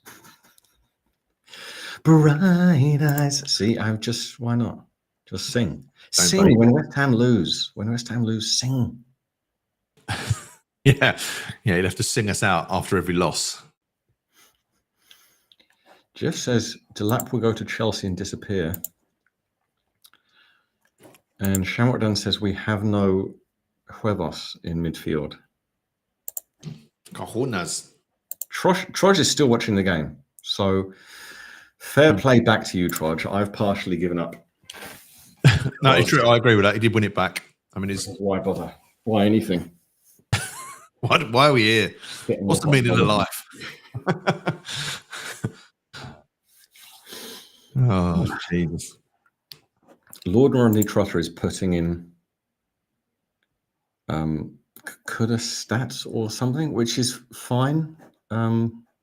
We have this every time. We presumably have some, Ghanaian super fans who just love Kudos. Like, fair enough. Again, he is a good player. This is a potentially good counter. The only problem is you've got Souček as part of the counter. He's done well though. Out to Wan-Bissaka. He did fine, but cross comes in. Oh, he had so much time to put a good cross in. Yeah, I think that's the problem because the amount of time he had, the players were already in there. Yeah, not a bad cross. A whack of the nose there. Yeah, not a bad cross, but box is absolutely filled now. Still West Ham. Brighton are actually sat back too far, so let's see if we can make something of it. Paqueta out to Wan-Bissaka again. It's no one. Do you know what? We haven't got a striker attacking. Wan-Bissaka's putting some actually decent crosses in. We haven't got a striker there because Potter won't play Fulkrug. Yeah, we've just got Mavropanos at the back watching it happen instead of Fulkrug in the box doing something with it. Christ. Okay, he's got so much time out there. Wan-Bissaka's skinning their left back so often. We're playing all right. That's what worries me. We could lose 5-0 here because we're actually playing all right. It's just yet another game where the amount of possession we're having, why do we have a back three? We're not playing, PSG. We're not playing a top team. We're playing a decent team. And we've got 3 centre-backs watching a lot of the game occur in front of them. Mavropanos is on a yellow card. Maybe he'll get taken off at half-time for Fulkrug. Blessings. That's a needless yellow as well, wasn't it? Pointless yellow. Going nowhere. Yeah. Graham B says they're obviously not bothered about the club management championship will come. The only thing I'd say to that, Graham, is that I'm sorry, but there, as in over there, they are is 2 words, and that becomes THEY apostrophe RE. They are there. Apart from that, it's always one. Yeah, there's nothing to. Whoops. Cross comes in from Brighton. Way over anyone. Will says, is there any positivity? Yeah, there's only 60 minutes to go with this match and the season's nearly over. So, and Mavropanos is on a yellow card, so he'll go off. Increases his substitution likelihood. Good pass by Brighton. Cross comes in. No one there. Headed out by Kilman. Oh no. Everyone's very slow and lazy. Yikes, that was absolutely dog shit from 2 Premier League teams from both teams, that was absolutely abysmal. I think Brighton just couldn't believe how much time and space they had, so they just started kind of spasming and just shooting randomly. It is an open. They've had 3 shots on target though, which is worrying. Yeah, it's as Luke says, it's a bit like everyone's got a hangover, and it's beige. I'll start. Brown magnolia. I know that was answering previous question to a color. Oh, if you could paint, by way of a paint of color, what would you describe us as? Brown magnolia or beige? I mean, yeah, taupe might come into that. Kudus is trying to run well, gets it out nicely to Souček, gets it back to him. Very good by Kudus, but he's had to run the length of the pitch at this point, and he's got no support. Goes back to Emerson. Yeah, it's when we do play decent football, Brighton are okay to watch it. I mean, we've worked it out here. Wamsak on the right, again, unmarked. He's got Bowen on the right, Paqueta coming to him. So there should be no reason. I mean, really hate to pick on Ward-Prowse for one part. Shots. Oh, crossbar. Ooh, decent. Souček And it gives away a foul, but that was a really good effort. Done well to get any sort of direction on that one. Oh, it was good play. Yeah. I think. All in all, it was decent play. It started from Kudus' hard work to go up the left wing. Then it went back through the players over to the right, back over to the left. And the reasonable cross was that Paqueta over to Souček. So that was a really good cross because it just was where Souček wanted it. Brilliant save. Yeah. It was just last stretch tip onto the bar. So we need to do a lot more of that. The only player who played a backward pass in all of that was Ward-Prowse, is what I was about to start moaning at him, because that pass did go out to Paqueta eventually, who put the nice cross in, but I don't know why Ward-Prowse sees himself just as a water carrier only. And it's Wolves 1, Leicester 0, but it is only Leicester, so even we can beat Leicester. Well, once we did. West Ham players have a lot more confidence now, as well they should. We're still a bit too slow. If we really decided to realize what this game was, slightly increase the pace of our passing, we might have a goal. Yeah, we're doing okay. I mean, again, it's only the scoreline, isn't it? Unfortunately for us, which is the all-important thing. But we're not getting battered. I think it's a very 50-50 game. Yeah, Robert House says beige dog poo. GP is bored. Good block. Still Brighton attacking again. So. Comes in for Brighton. Oh, I think that was a shot come across from Solly March. Yeah. Ministry of Truth. Are we mathematics of relegation? Not mathematics. I think we need a point. 1 point. Yeah, we need 1 point. Oh, Gunmetal Grey says John. Gray says Jeff. George is absolutely fuming at maybe Areola's haircut. Yeah, it's different, isn't it? You could carry it off, Nick. As well, I might. If we win the FA Cup, I'll get corn rolls. Bleda Blecker says Paqueta not good. He put in a good cross. I mean, I think the goal was, there was a few at fault for their goal. He was definitely one of them. Steve Andrew says puce. Yeah, maybe tan. Maybe like a 1970s tan car. My brother had an orange Cortina when he was younger. About 18. Hideous thing.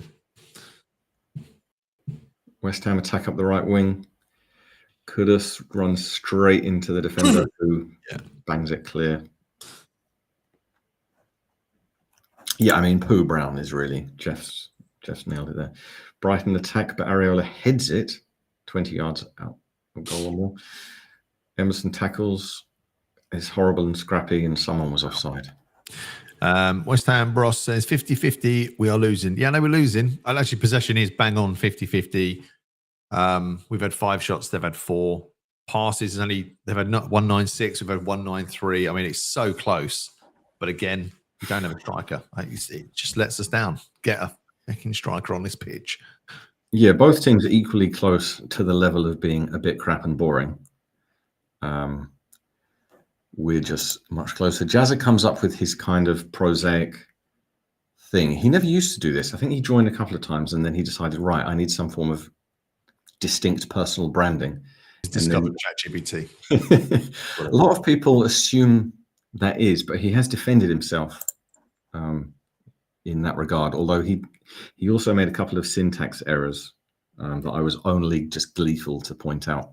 Glenn says we're playing much better. Yeah, it's what we've seen. We do this, so we will play better, but then Brighton will score a goal because our defenders are sleepy, our midfield is sleepy. So the way they scored their first goal, a shot, means that they still have an in-the-box goal, happening for them for this game. So, yeah, we need our striker on the pitch. Keanu thinks that our players are too sad at the passing of the pontiff. Jeff says... shot comes in. Good save. Oh, it's got to be a goal on it. No! Yes, 2-1. Oh, he's offside. I mean, that did happen 20 seconds after I said an in-the-box goal. So I could have claimed a little football validity. Jeff wants me to say, because things... But I'm not going to sing the whole thing. Can only get... But not the whole thing. What time was it? 36-21 to... Yeah, that's fine. Just checking. West Ham Bros has turned the game off. Or VAR call. Uh-oh. Offside. Yeah, I think... His foot's back, though. I don't know. Let's have a look which player it was. VAR are looking at this. This would just be our luck, wouldn't it? But the thing is that they had 3 opportunities to shoot there as well. Like all the West Ham players stood still. Areola dives, West Ham players stand still. Brighton players react. I think they might give this because the Brighton player flicked a leg, did not make contact. He wasn't in Areola's eye line. He was a bit over of the eye line. Well, if you're going for it, that's the keeper assuming a deflection, though, isn't it? Yeah, offside. Okay. So I think the fact he stuck his leg out, if he hadn't stuck his leg out, that would have been a goal. Lucky. Yeah, Robert Count says Souček stealing Fulkrug's spot. I actually think it's it's Mavropanos or any of the centre backs, of which Mavropanos is the worst. Filming also is crap. We just don't need 3 at the back, as that goal showed, because you can pack the box. GP is probably going to talk about that, but we're playing quite well. The way we count is actually quite nice. When we do play the ball forward, the way it's going in between players, one touch, pass and move, at that moment, Paqueta and Kudus look fine. That's actually okay. Just do a bit more pace. It's just when we defend, we panic. We have no authority. So, yeah, just having 3 at the back is doing absolutely nothing at this point in time. But Graham Potter doesn't agree. I mean, it hasn't done anything since we've had it, so I don't know why it expects this to be a difference. But it's again, this team is there for the taking. If we're doing okay. I just think we just need a bit more up top, and we can repeat ourselves until the cows come home. But we can all see it, but Potter can't. Yeah, it's like again forward play. Wan-Bissaka, Kudus, all fine. Back to Paqueta, it's fine at that point.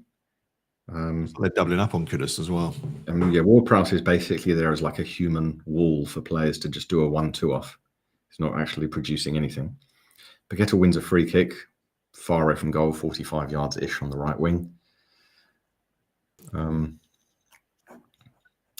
is talking about Souček's header. That was a good 10 or 15 minutes ago, I think, wasn't it? Unless he's had another one. Has he had another one? Oh, no, I'm looking. Sorry, it's my fault there. I was getting so far behind on the chat. Ben Johnson sent off for Ipswich. Unlucky. Old man AMG brings up the will Potter be sacked question if we fail to win. No. Absolutely not. Cross comes in. Bit of a nothing cross. Bobbles around. Bobbles down in the box, but nothing given. Tadebo's got it on the left wing. What was that? Bobbling around, Brighton end up with it and then kind of try and counter when they're going to. But Wan-Bissaka gets back very well. Quality there. That was quality. Get back. Yeah. Brian says, "Do you think the Premier League's become boring in general?" Yes. Too many mercenaries, players. It's not even being old school. It's the kind of thing that Roy Keane's famous for going on about. But it's not even being extreme of any sort to really just be annoyed when players are just good friends with each other. And even during the game, let alone before and after, they're always hugging each other relentlessly. During the game, it's not even like helping them up. Okay, that's sportsmanship. It's just patting the opposition, being just boring. Do you know there was a really good stat I saw? It was Gary Neville actually on the overlap, but he said about the possession, like who do you want to come and watch when you play football? Back in like when Premier League start, 10 years ago, maybe more, but the people that had the most passes was Scholes, Lampard, Gerrard, and now it's Van Dijk, Gabriel, and Lewis Dunk. So they're the top 3 passers in the Premier League. So it just shows you where football's being played. It's always being played more defensive, and this possession, keeping it, knocking around at the back, like just go hell for leather. That's what it used to be. When you used to watch the Newcastle Liverpool games back in the day, or West Ham Spurs, when it just you had to win for the fans. It's just not like that. It's not like that anymore, and that's why I think it's gone down in terms of the entertainment value for me. It's too much. Pep's fucked the game. I think he's ruined the game. I hate his brand of football. I mean, you can do it with them. You can't do it with other teams. Yeah. I mean, it's also like the money thing. It's not that you can just outright complain about money in football, because that's just the world that exists in our reality. Money pays for products and services. However, it's just unlimited. Things like no salary caps, no caps on agents' fees, no caps on anything that happens in the game with media money, no fairness of distribution. There's just a lot of things, and that all leads on to other things like they just didn't want to say, okay, you must have X number of homegrown. I mean, I think there's technically something, but what they could do is increase homegrown or academy players that you need. And in that sense, I think that's what I hope we're going to see with us next season. Even there will always be a crap football game or a boring football game, because it's just a game of sport. That's fine.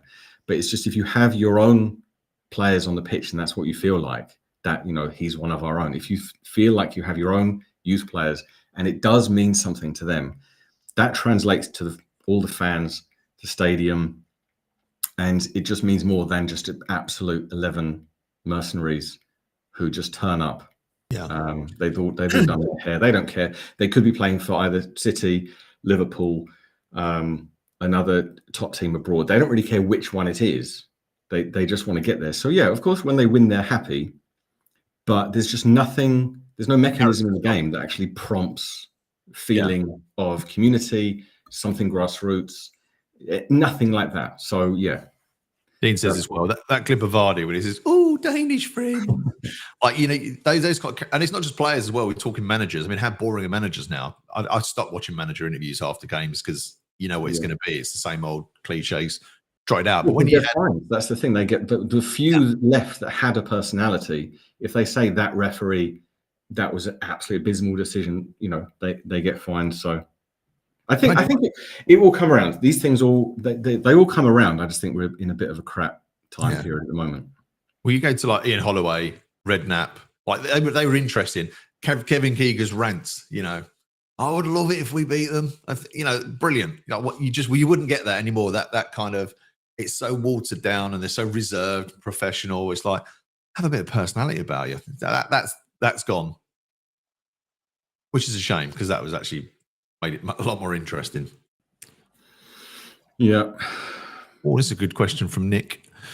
Another Nick. Do you think Somerville would have made a difference if he'd not been injured and played regularly? And we both like Somerville. No, I think he definitely would have made some difference. Oh my God! I think in all of his performances for us showed a lot of positivity. However, not much of a difference, just because with the midfield that we've got and the defence that we've got, that we believed might not be terrible. I think Dabs will probably get his wish, even if it's not Ward-Prowse. I think the others will be sold. I hope he does get a chance. The only thing for me with Potts, he does seem a little bit lightweight. He doesn't seem. I'd like to have a bloody monster in midfield. You like to have someone who is, scares other players a bit. When you have the Vieiras and Keanes, there's a few other really strong, tough tackling midfielders. We miss those tough tackling midfielders. I quite like that. Yeah, JWP has always been this shite. Not when he was banging in free kicks left, right, and centre. But that was why you kind of forgave his shiteness. But we don't even get that part of him at West Ham, which is a real shame. He's got to bang one soon, surely. Yeah, Dean says Pac-Man has been anonymous this off. He had an okay 15 minutes or so. Last few minutes from both teams has just been nothing of quality at all. He was okay. Is Matoma on the bench? Let's have a look. They're just showing him. Yeah, he's on the bench. He's a good player. I'll take him at West Ham. Jones has a good one. Hair dry on in the dressing room, not hair dries in the dressing room. It's they're in there doing their hair. I think was what you're getting at there, which is about right. Yeah, I mean this whole game is another minute left of half time. Breaking through, got players in support. Willie Cross, he does. Just finds Lewis Dunk. Shot comes in. Brighton clear it. Yeah, it needed a better cross. I mean, yeah, we defended it well, to be fair. He got right up with him. This is a good one in. Oh, come on. Cross. No. So slow, Kudus. It's just Kudus.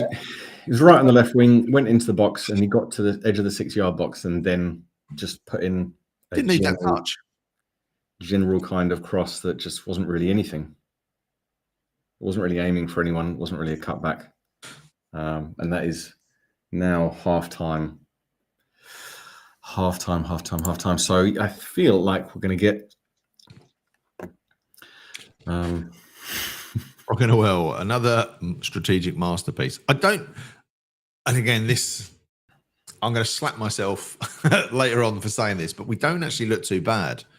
We've matched them. We've had more of the possession. We both had 6 shots. We've had more passes. We've had better passing accuracy. We've actually been better. We just cannot score. And I think if Bowen would have crossed that to Kudus, it would have been 1-1.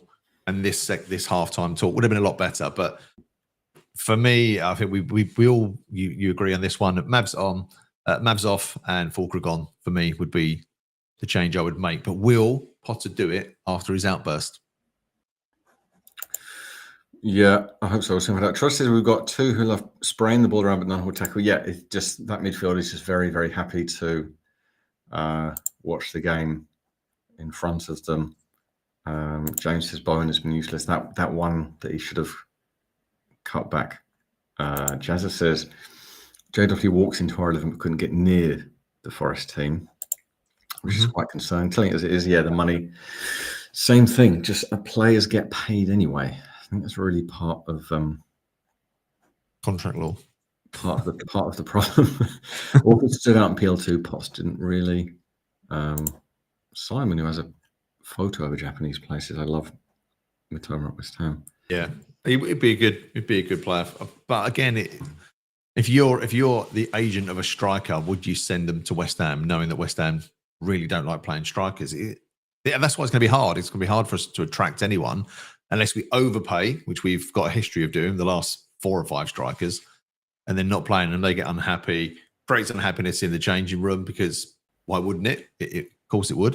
And then that just becomes a poison thing for us. So unless he knows what formation he wants to play for next season, then goes out to get them players, but actually sticks to it. Because if we're going to stick to this, then there's no point bringing a striker in.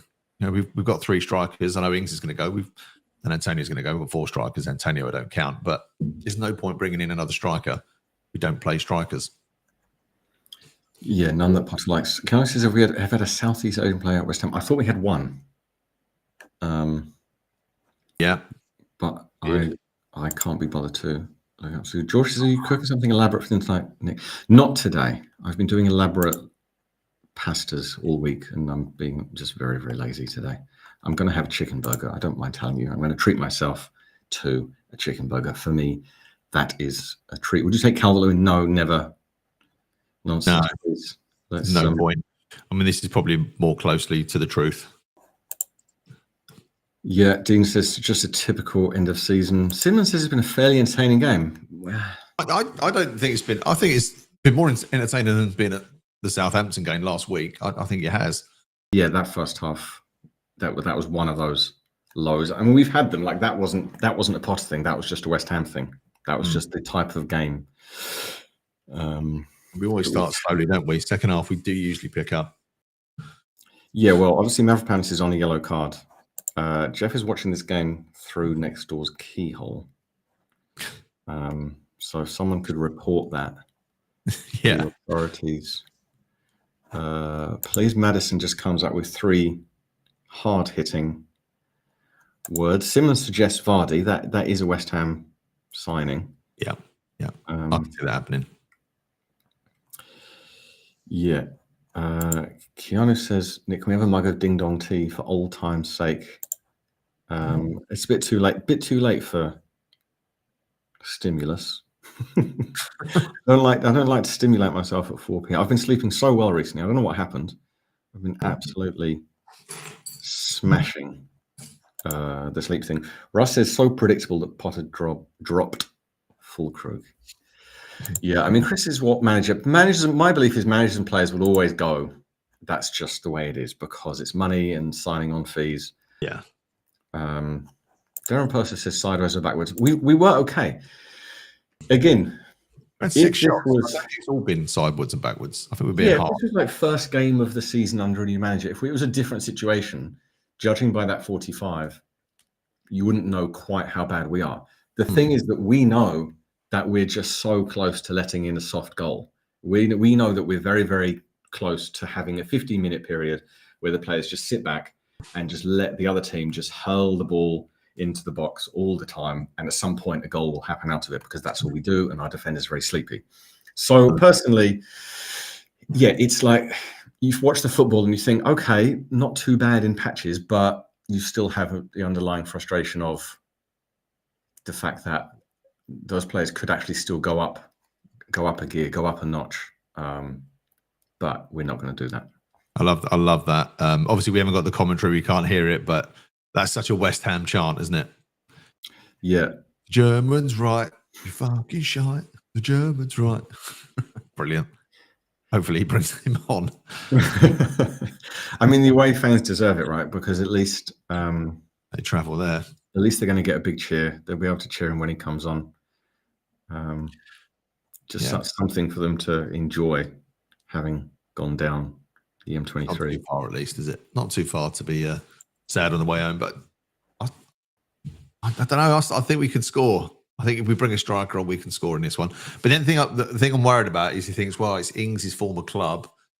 Players usually really want to give it their all for that. It'd be just our luck if Potter brings on Ings for this one.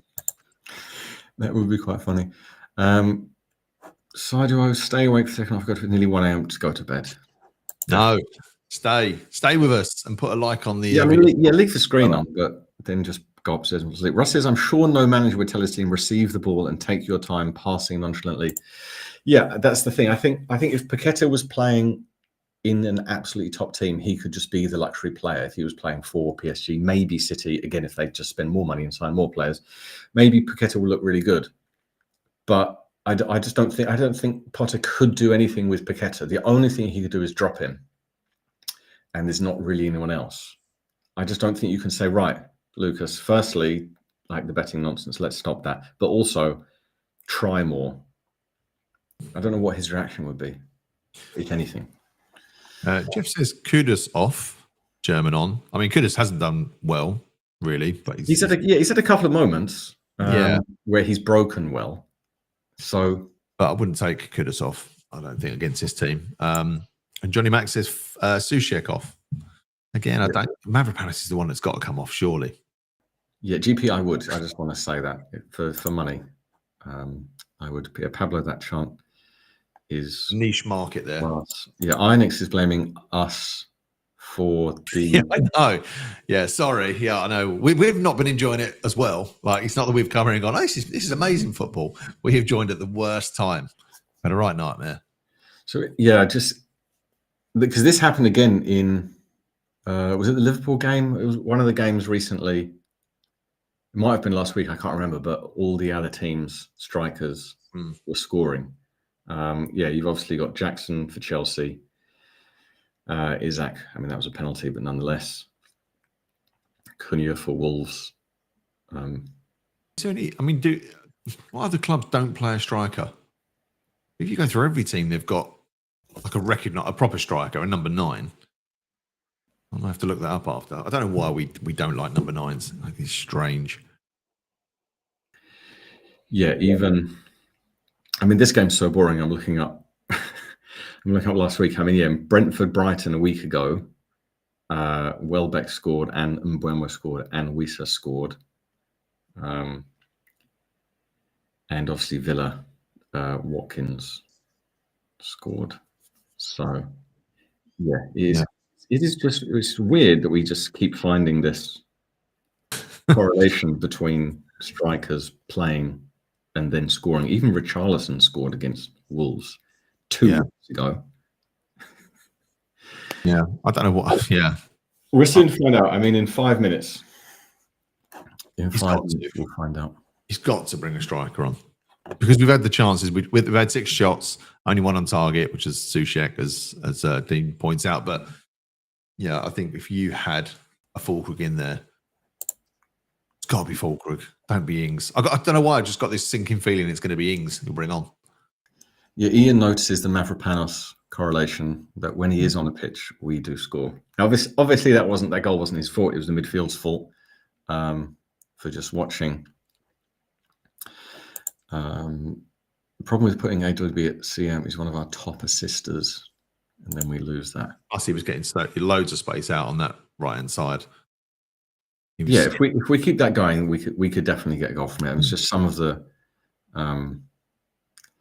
crosses were a bit half-hearted. Nick sells empty raspberry jam jars.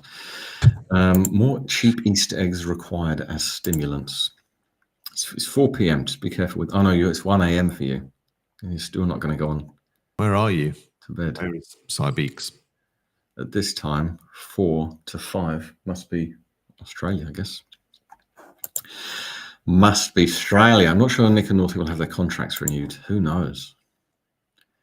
Who knows what's going on? Shamrock Dan says Northie's naked under the table. Yep. Let's not. Yes, I am. Let's not test that theory. Jazza says Liverpool don't play Darwin. They've got other. yeah.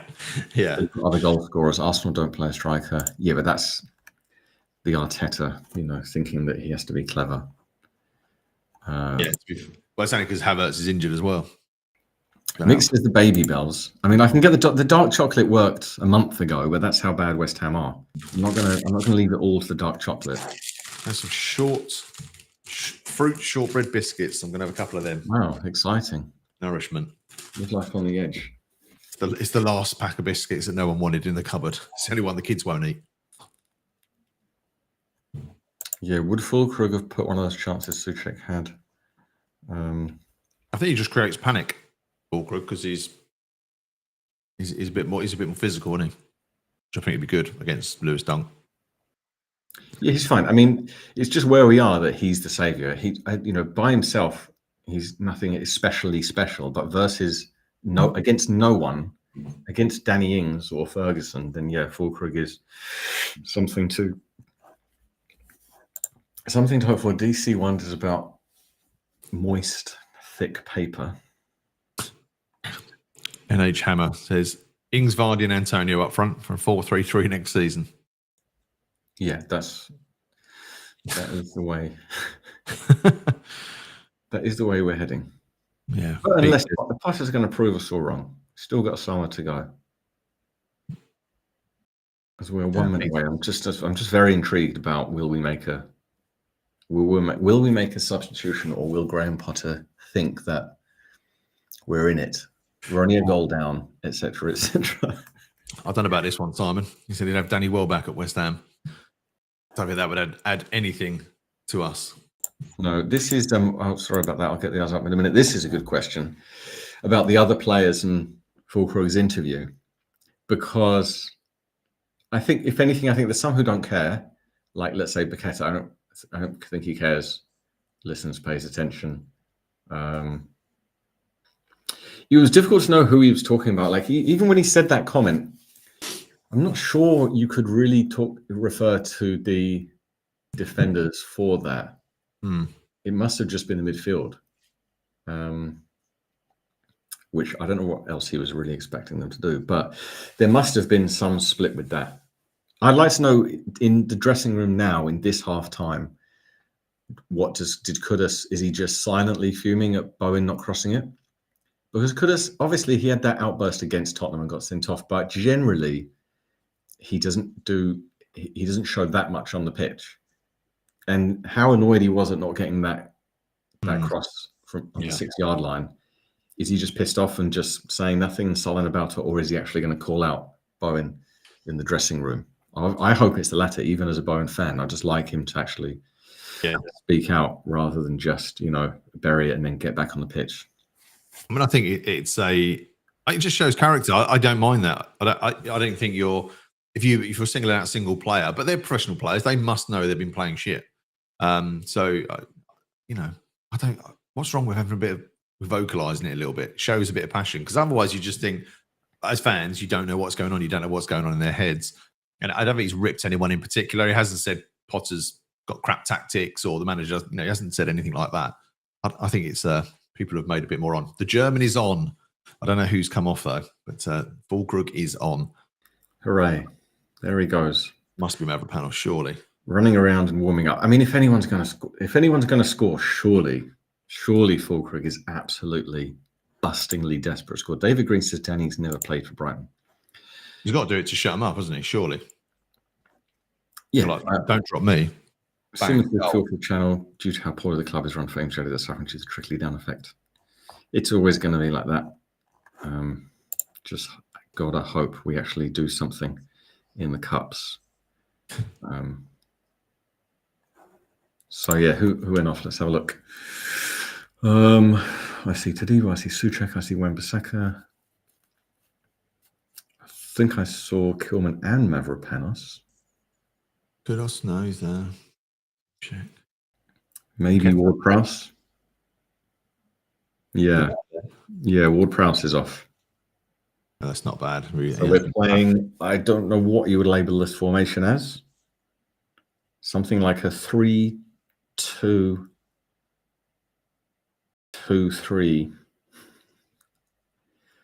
Right, and get a crossing straight away. Oh my God.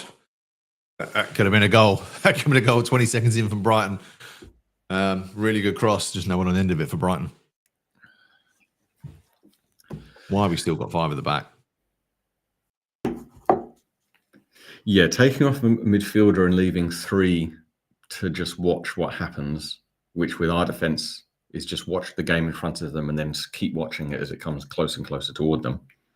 Yeah. I don't know why. I don't know why you would have that back 3 just sat in the box. I don't know if you called this out already, but thanks to Brian Everington. Yeah. I don't know if that's Matty's family member. Yeah, JWP off home walking backwards, says Shamrock Dan. I mean, I shouldn't encourage him, but that is quite funny from GP. Slightly strange individual, like no offense, but yeah, he's strange. We don't mind strange in the comments though. Yeah, JWP is always an easy sub, so I start him to begin with. Yeah, Brighton attack up the left. Comes in. Very good cross, but box got a bit crowded. I'm not going to give Kilman any credit for being there and clearing it. Just get it away, boys. Brighton win it back. We're not clearing our lines. Oh my God. Fucking Brighton player buggers it up royally 7 yards from goal. Yeah, it's Belieber. A really good run into the box. Brilliant run in, beats 2 or 3 players, and then just trips over his own dribble. Kicks it out. Slightly embarrassing. Yeah, it's a bit.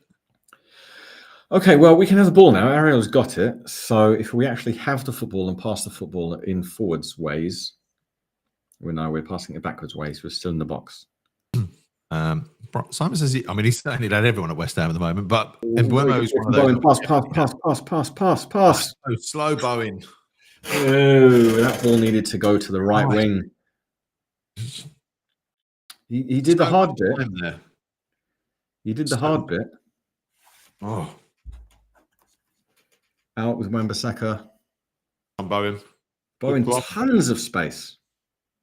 Hey! Yes, goal, 1-1.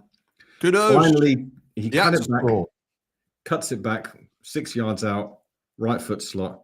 Bowen goes up to Kudus, wants his reaction. Now they give each other a high 10. Fair enough. Well, Bowen yeah, I mean, that's where we really should be in this game with what Brighton are doing and the effort levels Brighton are putting in defensively. So, yeah, it goes out to Kilman. Paqueta out to Wan-Bissaka, just 10, 15, 20 yard space, pass it through to Bowen, unmarked on right side of the box. Time, crosses in finally. Through the keeper's legs, wasn't it? Yeah. 1, 2, 3, 4 seconds. I mean, the amount of time we complain about our defenders, but I don't know what they thought, the opponent right wing Jared Bowen would do. He just literally took a little delicate stroll into the box and they just stood still and watched it happen. So, I mean, that was hardly a screamer, but we'll take it. We'll take it. Trickles through the keeper. Should have done better there, really, but it's one of those really awkward ones, isn't it? Yeah, I mean, if Brighton keep doing this, there should be more goals in this for us. At least, we should get at least 2 goals this half based on the way Brighton are playing. What we do defensively is obviously a different matter because we'll just sit in the box and wait for the ball to come into the box. But with 2 crap teams at 1-1, Nicholas Füllkrug will still want his goal. Yep. Well, corner. That was a needless corner, really. Emerson sort of messed that up. Hasib says Potter can stay. Yeah. Once you're 1-1 at Brighton away, you're on the up. I mean, they haven't looked great, have they, Brighton, really? Yeah, Füllkrug to scores 4-1. It's not bad, I must say. I suppose only got half a game to do it. Oh, Brighton scored for Steve Mariola. Another shot, blocked. 6 yards. Oh, blocked again. Ariola did fine, but their player should have scored that. 5 yards header out. Gets cleared by Paqueta. Ball bouncing up and down. Headers, scrappiness. I think Kudus took out our own player there. Oh, no. Nice by Tadibo. Very good. Oh. Very risky, but it worked out. 2 dragbacks. Beautiful. To 2 opponents the wrong way and then pass it out.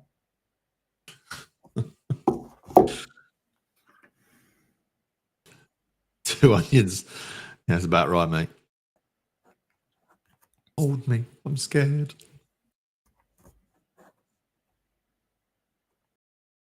I think Troji's talking to you, Nick. Yeah, I think so. I get that a lot. Brighton's still with the ball around the box. We're still just sitting around the box and then they're just coming back. Oh, no. Oh, good defending, Steve-O. He's quality. He was really good against Southampton. Best player, I think. Yeah, he's been one of the only positives. Him and Wan-Bissaka just need Kilman. I'm not a fan of, but them two really good. Yeah, if you obviously we've got goals coming through, but we just go for that quality again. Just showed the replay of that shot where Ariola saved. Mavropanos was watching the ball all along, and the Brighton had just stood in front of him. Has no awareness of what's around him. Useless. We were lucky there.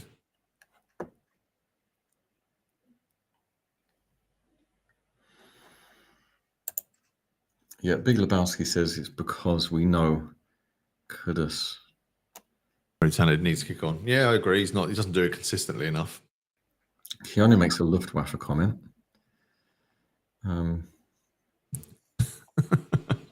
Chrissy James, I think, probably was the one that said Kudus.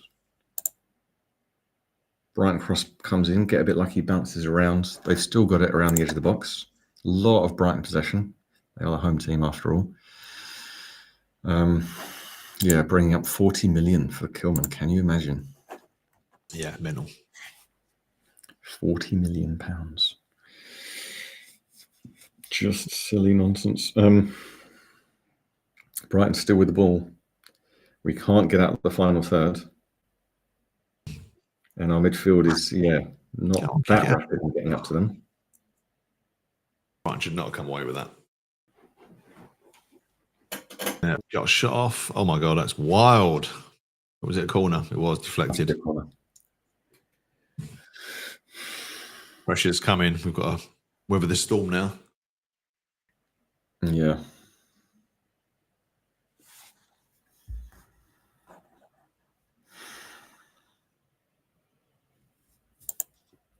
George says Kuda's got a tap in, so now he's obviously amazing. Yeah, Dave, I'll take your point there. That is fair. Oh. Still in play. How's that still in play? Right, we need to get possession. We're panicking. Very panicky at the moment. Yeah, we've got 7 players just in a row, 8 yards from goal. No one's brave enough to come out. Pass. So he's not passing. Curtis not passing to Bowen then when he should have. Yeah, pass. I don't know if there's going to be issues there. Pass. We're countering. Decent counter, but Brighton, you have a lot of players back. Yeah. It's unlucky that. At least we got out. We got out with a bit of positivity. Yeah, we need to get it now to keep possession. Decent from Paqueta pass. Chose the wrong pass, but we do win a throw in. Yeah, done all right. Which is fine. Now I don't mind being boring backwards passes for the next 10 minutes. And we do have it in defence. Brighton have tired themselves out a bit with that 10 minutes, so aren't really pressing on. Kilman with the ball in defence.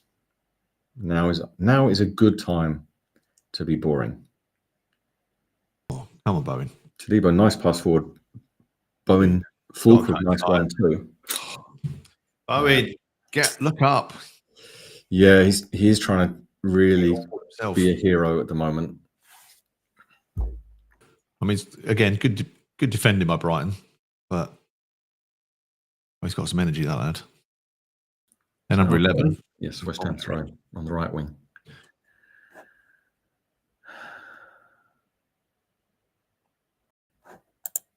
Axiom theory, best tap in this season. It's not a penalty. Defending too deep, says Dean. Yeah, same G. Walsh agrees.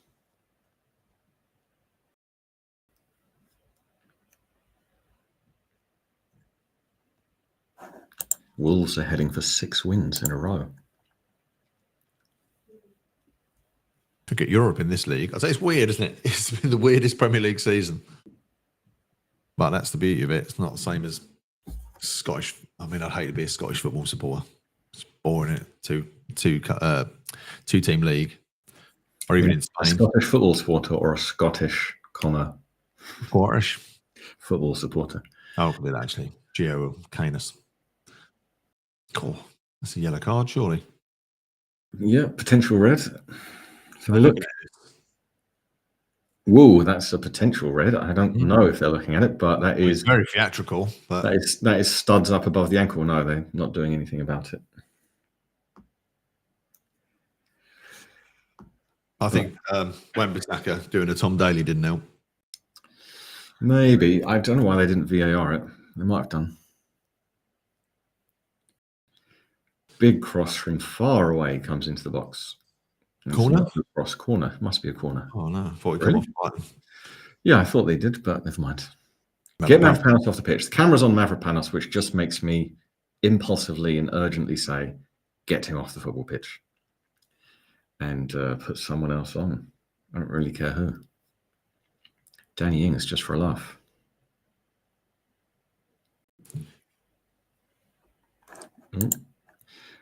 Jared Bowen has assisted more goals than any other player for West Ham in Premier League history, 36.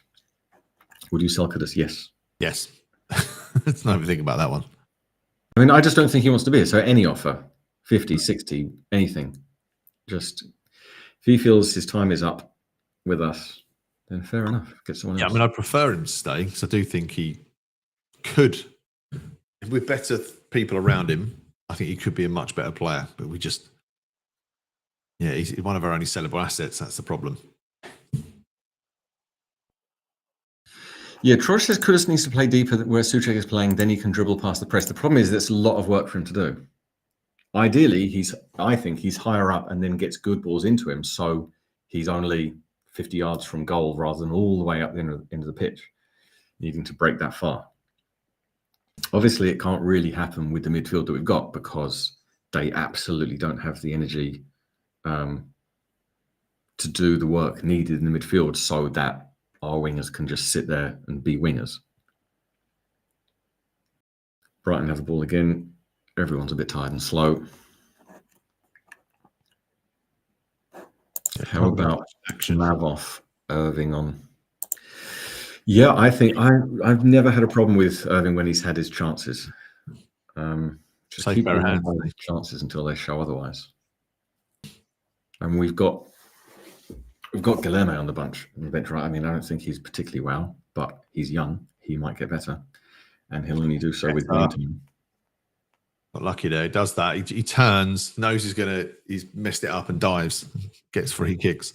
So if you were a manager and if you were the manager of West Ham with the situation that we're in now of not going down or up or anything, you come up to 60 minutes and would you think to yourself, based on the way the game's going, based on the way Brighton are playing, would you think to yourself, I'll take off Mavropanos and put Guilherme on because Guilherme is an attacker, and that's a positive thing for me to do? I'll do that at any point of the game. So it's an easy one for me. Bowen, slow. Again, he's so slow. It's not good enough from him at that point. Oh, come on. He could have had a little look. I mean, he could have turned then and just knocked a ball through, played a little through ball. Yeah, he turned around in circles. Yeah, because obviously there was Kudus, but Paqueta was coming up as well. So he could have, if he'd have just either looked or thought or known, he looked because he got the ball facing that way. So he must have known Paqueta's there. And then he turns, he knows that space is behind him. He could have distributed that out to Paqueta much more quickly. I mean, Paqueta did well just to get that pass away, to be fair to him. Yeah, and then Wan-Bissaka smashed it directly at the goalkeeper. Probably should have done better with the shot. What about shot from Kudus, to be fair, but crowded box. Yeah, that's the thing. Both teams are there for the taking. If you were the manager of either team. Yeah. It could be anyone could win this. It is very open, this game. Yeah, and it's not like we're playing 4-3-3 and the idea that we might change that is crazy. We have a back three. If you take one off, you still have a back four. You still have two centre-backs. I don't see what Mavropanos is there, just strongly preventing, the amazing opposition striker from doing wonderful things. And they're just like piling crosses into the box. It's not happening. So we don't need three centre-backs. Definitely not. It's rather annoying. Jones says, if we win, leap up the table, get attacking. Bowen to control. We're to the 14th, can we, if we win this? Last 5 minutes, we've had plenty of possession, all in their half. We've had a shot on goal. Ball comes out now for Bowen on the right. Loads of space. Ooh, fell to the wrong player. Yeah. Fell to Wan-Bissaka, 15 yards from goal, and he just skies it. My word. This is one of the most winnable games I can remember in a long time. I mean, Southampton was winnable because we were playing Southampton and we were 1-0 up, so we should have won that. Other recent games, we've just been kind of rubbish. 2 clubs for Brighton. This game, Tomo on. I mean, that's worrying. Yeah, I mean, he'll score, so we must get a goal in order to draw.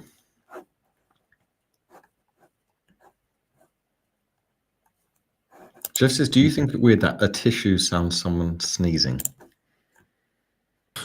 I mean, it's border. It's really achoo. The tip part. Stretching it there, Jeff. Trosh says Paqueta's pulling the strings. It's good moments, but it hasn't been too bad. Can we win this game where we went 1-0 down? We could We could, nay, should. Frank says we can win this game. Let's support the team. I always support the team. We're just shit. The level of support is constant, but the level of quality on the football pitch wavers. With these centre backs, it's a lottery. Yeah, I have no faith that we won't let a goal in this half. And Brighton do indeed attack. Go straight to Kilman, not giving him any credit for being there. Come on, Kudus, pass. Pass. Good ball. Good ball, good take. No one around him. Drives forward. 2 on him. No one there, no one there. No support, no support, no support. Oh, someone getting that gap. That's where Paqueta should be forward. Yeah, a bit deep. Pass goes into Fulkrug. Might have been offside. Shot from Souček. Good shot. Why is Fulkrug not jumped at that? But it was already blown for offside then. Yeah. Must have. Decent play. Yeah. Reasonable play. Wan-Bissaka did very well to make something of that because he had no support there. Paqueta, yeah, slowly jogs up to him. And then but that's the thing. I think Paqueta's happy to do that. Well, offside. Paqueta's happy just to sit back, play some nice little chips around the place. It's not enough though. You have to run, because when you run, you change the situation for the opposition, and they don't like that, and that's good for you and bad for them. If you're slow, they can see where you are, and it's no problem. Big Lebowski says Kudus is fine in the game. I think Kudus had an okay first half. I mean, there was one time where he put in a terrible cross that should have done better. But apart from that, I think Kudus has had a decent game. Overall, I would say he's on 8 out of 10. Old. Well done. We'll go that high. I mean, he's done. I think now maybe. I've always yeah. Overall, yeah. Yeah, I think he's done everything right. He hasn't made mistakes. Bowen's having a bad game. Paqueta's being lazy. I think Bowen's still got a goal in him, nonetheless, in this half. It could happen. Brighton left wing cross. Greedy from Brighton, luckily. So, yeah. Went into the side netting. Yeah, I mean, obviously, Ward-Prowse gets a 4 out of 10, and that's being generous. He didn't make mistakes, but he was just a human wall to get a 1-2 off at best. Souček is being Souček. Can't really fault him. Will pop up with the goal at some point, maybe once more this season.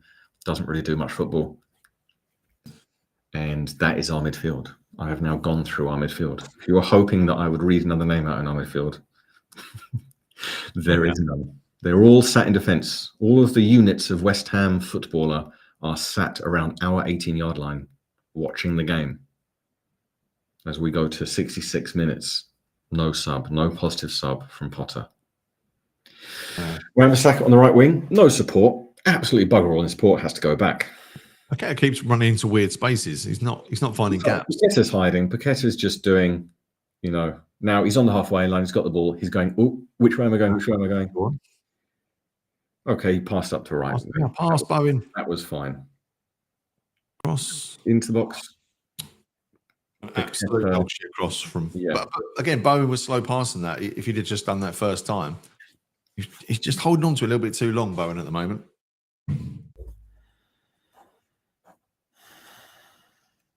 Yeah, everyone says, Ward-Prowse will never mistake. His passes are so safe. Very true. Yeah, he's on the pitch and doesn't really do anything. He did have a couple of good seasons. That's why we bought him. He did have seasons where he did things and moved and ran. Now he just doesn't.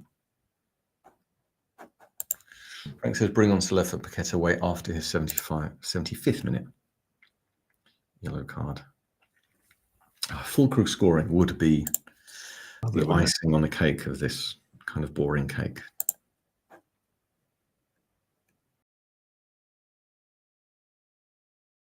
What are the stats now? Let's have a look at the shot. Hammer brings up some form of offside things. There's a lot of words there. Yeah, I mean, this game, to be fair, has had 23 shots. It's not been a bad game to watch, really. It's been quite an open game. Yeah, it's just it's always going to happen like this at the end of the season, of course. For anyone mid-table, I'm including us as mid-table. Just you dreamer. Debo here, on the attacker left wing. Stand him up.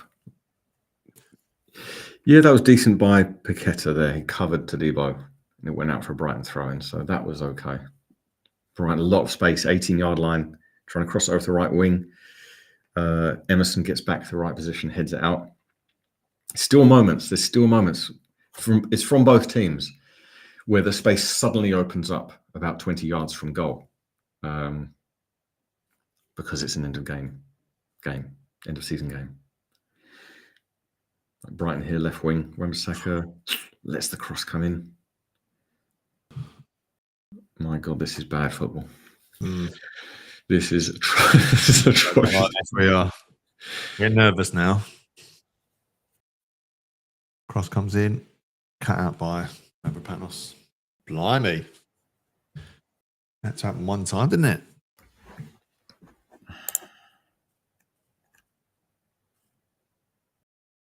Yeah, Rich, you're right. I mean, for us, this has been entertainment. This has been one of the better games to watch. Oh, so it was nearly an own goal by Mavropanos. That would have been so Mavs. Yeah, Steve says Brighton there for the taking. Yeah, We are at the moment. Yeah, I mean, 2-2 is likely. 3-2 to Brighton. Jeff says, what's happening up? Paqueta string that one up. Yeah, they did another delay. I think it's on like the third delay now. Yeah. Which just shows their lack of professionalism, and that to get a job in the FA, you don't really have to actually do anything. Brighton cleared by Kilman. Does Brighton still have it? Oh, how's no one gone to that? Cross comes in. That cross comes in to number 41, and everyone just backs away from him just to let him cross. Weird. Yeah, and unfortunately, he was also crap. Yeah. Oh my God. Why Todibo clears it? We're getting lucky. We're getting very, very lucky that Brighton are being very half-hearted in what they do, because they have a lot of the ball. They're putting a lot of crosses in, but they're not having any cutting edge. I think they probably will if this keeps happening. Oh, how many crosses into the box have they had in the last 10 minutes? You've got to say, Kilman. It's got to be 8, 9, 10 crosses. Yeah. Brighton just keep putting in. And we're not dealing with it confidently. And when we do kind of deal with it, it just goes back to them and they just cross it again.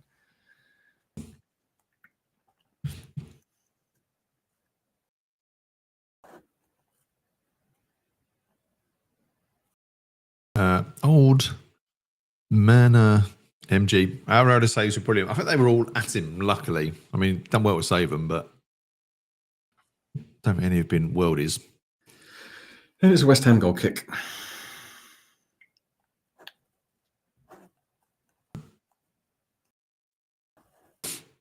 Riding our luck. Yes, we are at the moment. This is not a good spell. Simon says, would you swap Potter for Scott Parker?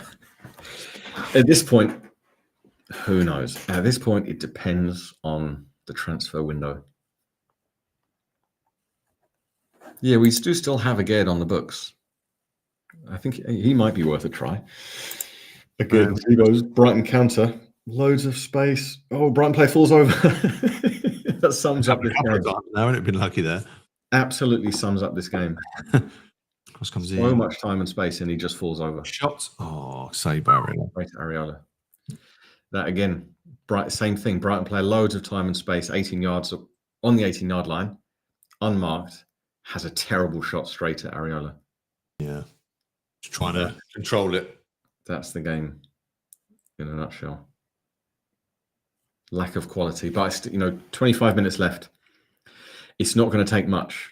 The number of shots they're getting, the number of crosses they're getting, all it's going to take is another deflection, something to squeeze a goal in. Now, West Ham attack for the first time in about 10 minutes. Oh, fouled there, surely. Up the right wing. No, ref's not. He tells him to get up. Yeah, it was Wan-Bissaka 1-2 to Kudus, and then Wan-Bissaka, he did go into the player. I don't think the Brighton player moved to take him out, as happens sometimes.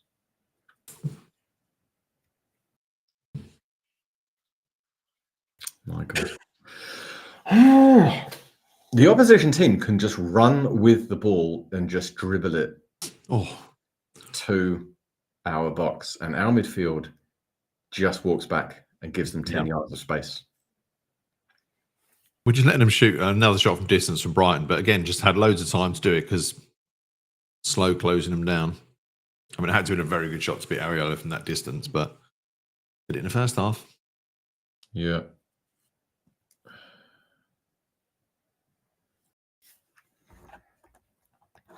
How many shots have they had? A lot. Anyone else sense the Brighton winner coming? I can definitely sense Brighton goal. Only question is, do we get one? As Kudus does an up and under. And Brighton and it's header. Soucek was fouled. Referee does nothing. Wamsak has it. Referee says play on, but that's a dubious play on. Wamsak has got no one near him. West Ham throwing. So again, Wan-Bissaka does very well with no options. There's no one on the right wing. Bowen is not being on the right wing at this point. He's being very central. So Paqueta's got the ball, halfway line. Just walks, doesn't he? It's annoying. Doesn't move enough for me, Paqueta. He's the CDM, isn't he, of the team? Yeah, he's a non-defensive. Yeah, he's an attacking midfielder, but attacks from what they would crowbar in that silly phrase, the quarterback position. It's just a hopeful hit and hope crossfield ball that. Yeah. Do we get lucky? That keeper does well, so that's a throw. So 7 got a bet on a 3-1 Brighton win. Definitely possible. They can get one more, and then we can counter, and they'll counter, and it will be 3-1. That's your prediction, wasn't it? Yeah, still feel safe with that. I didn't know Brighton would be this bad. I thought Brighton would be a little better than they've been. The number of chances they've had. Yeah, I mean, I said 1-1, but I think there'll be another goal in this. I think it's too much of an open game. So I definitely think there'll be another goal. Yeah. There absolutely has to be. Kudus is tired. Get Guilherme on. Haven't been impressed by Brighton this season. I mean, they did Chelsea twice. That was their best little patch. I think De Zerbi was better, but I think he was too outspoken, pissed off the owners or something, didn't he? Brighton counter. West Ham do have numbers back. We've got 6 to their 3. But now they've got it over on the left wing. They're slowing it down. Cross comes in. Terrible cross from Brighton comes in. Easily get it away. He's very, I always say his name wrong, Aspoenia, but he's very up and down for a fullback. So much energy. And number 30. Paqueta has the ball, didn't clear it, put Todibo in trouble. Gets it on the right wing. Bowen's running onto it, but defender's going to get there first. Ooh, one of the best. Oh my God, West Ham slowly make their way up the football pitch. No, okay, no, we didn't. I thought we were going to slowly make our way up the football pitch. We all stayed in our half. So, I mean, like, what is that, honestly? We're not counter-attacking at all. This is why shouting sometimes needs to occur. Because what we just did then, it wasn't even quite sitting back. It was just, like people call it like a petrol station jog, when you go out of the petrol station having paid and kind of do a weird little half jog back to your car. Like, that's our pace. Yeah. I thought we were going to counterattack, and I thought Bowen was going to counterattack. And when it didn't work and their goalkeeper got the ball, our players were just kind of non-moving in like a perpetual non-treadmill move. I mean, Jesus Christ, it's a mix of just laziness. It's so easy for Brighton to run our box. Yeah. It's laziness, apathy. Oh, just win it back every time. Okay, now Paqueta finally runs to a player to stop him doing it. I think he knew that was just taking the piss. Come on. Right, Kudus is kind of countering, but he's got 4 players on him. Yeah. No options. Runs back into his own half. Yeah, it's got absolutely no options. Keeps going. Wan-Bissaka's finally getting up on the right wing. Bowen stayed central. Yeah, I agree. Actually, he does look really tired now. He looks knackered. I think he probably is time to swap him up. This is what people talk about when they say there's no togetherness. When the ball's out like that, you can't, as Bowen, you can't really just make a central run without offering an outlet. It's just too much work for individuals to do. When Wan-Bissaka's got the ball, it's too much for him to do. When Kudus has the ball, it's too much because everyone's so slow.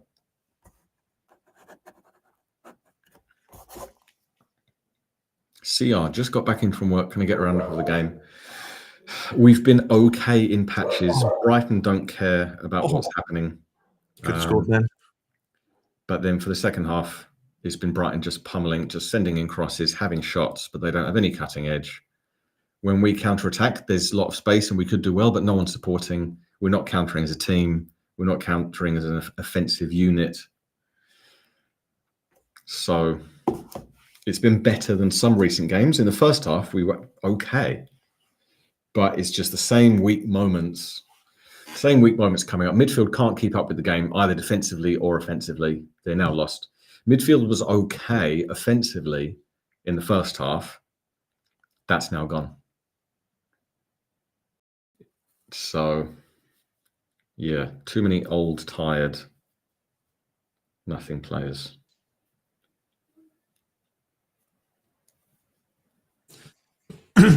Just we're camped in our box, and they're playing it side, just waiting for that opening. We're not really pushing out. Yeah, the only way we attack is to try to maybe get it to Kudus or Wan-Bissaka and have them do all the work. And still with 3 centre backs, so we have no fresh energy coming on 79 minutes in.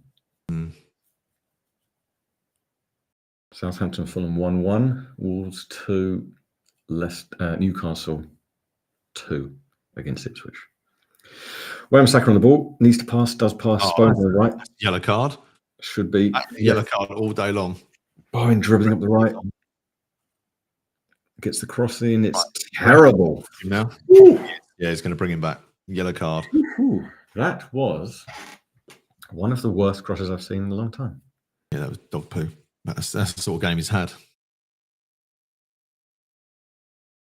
Wan-Bissaka was just hacked. It was just dragged to the floor as he went past somebody. Brighton now 3-1 to win. I think I might wait till the 90th minute and make a massive £2 bet if it's still 1-1.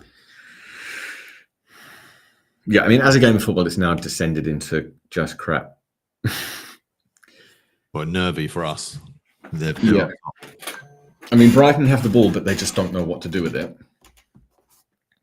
We've had 14 shots, 7 on target. I mean, that's a lot, isn't it? Only scoring 1.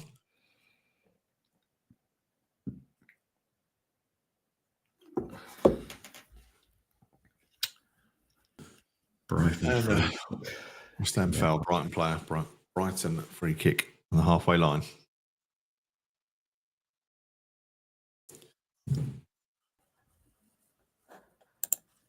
Dean says we should bring on a striker.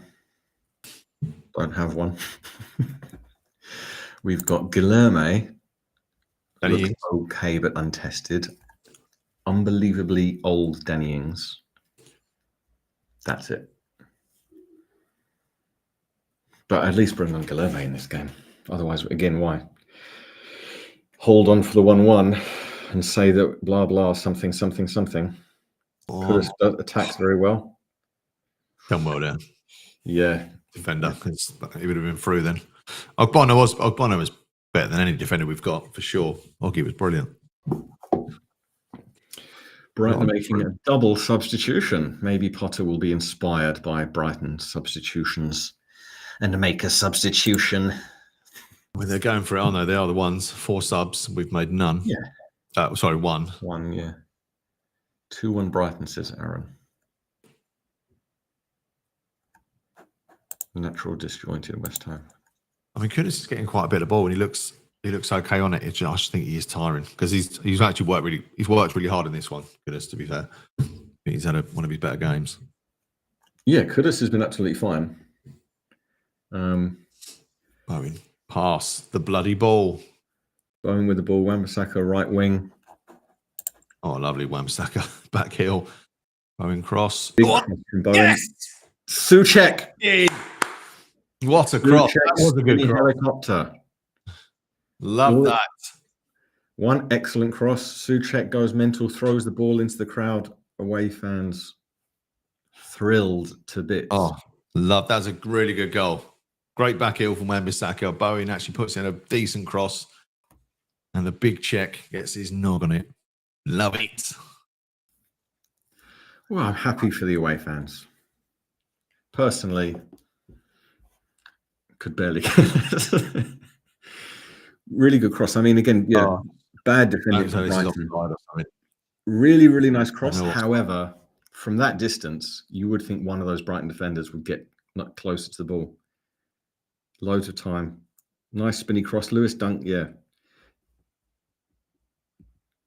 Yeah, very good cross. I mean, I think I'd like to see the keeper showing the cross again. I mean, I'd prefer Bowen wide. Just keep it is a fantastic, being impartial, that is a fantastic cross. That is a perfect. Yeah. The dip, the spin means the defenders, it dips right at the last moment. So the defenders can't come onto it. Goalkeeper definitely can't go to it. Souček watches it all the way across. However, I will say that Brighton are now 25-1 to win this game, 7-2 to draw. Just putting that out there.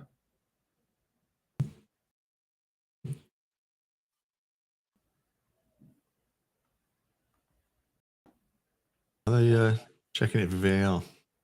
Offside, sorry. No. Don't think so. Took a long time kicking off. It worried me. Yeah, kick off now. Here we go. No, this is when the real nerves set in because they're just going to attack for the next 10 minutes. Would you make a sub now that we're 2-1 up? Let's look at our bench yet again.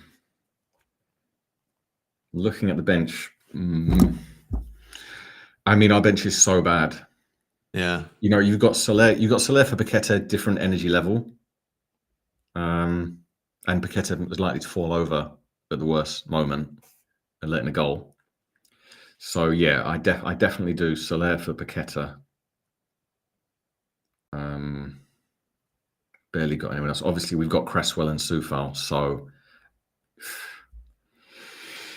if you think, but I don't think Emerson's particularly tired, and I wouldn't put on Soufal for Wan-Bissaka. That's how bad our bench is, even at this point in the game. It's so bad.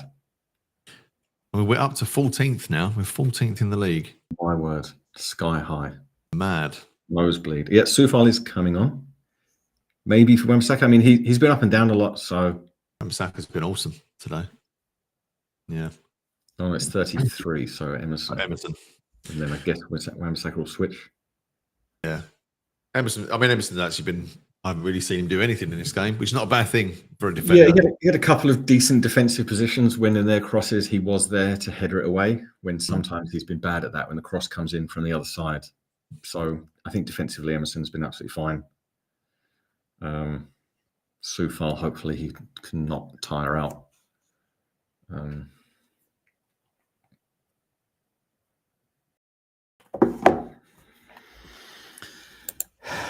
Yeah, I do believe I said in the first half that Souček could still pop up with a goal, and he will do at some point. He's always got it in his locker, and he's one of those. That's why I wouldn't sell him. I think you could sell him. Alex says we're now Brighton's bogey team. Well, what was the result against Brighton at home this season? Draw? All blurs into a big, horrible mess. It does. Ross comes in, Brighton. Oh, good clearance. Bit lucky. They're just going to pepper us now, aren't they? I have absolutely no idea. Does anyone remember what the result against Brighton at home was this season? I have no idea. Who went off? Emerson went off. Odds on Mavropanos to concede a last-minute pen. Don't do that. Yeah, I mean, we are sitting back a bit, but we're still playing away. So Brighton are just going to attack. That's going to happen again. Yeah. Brighton Stadium's empty now, which is a bit weird. Strange, isn't it?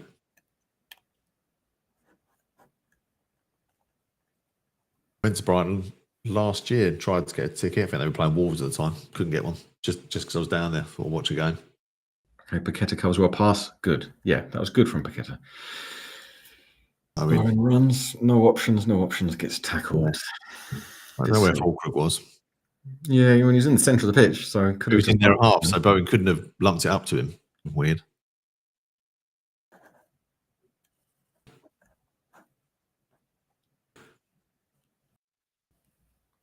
"89 minutes. Brighton have the ball.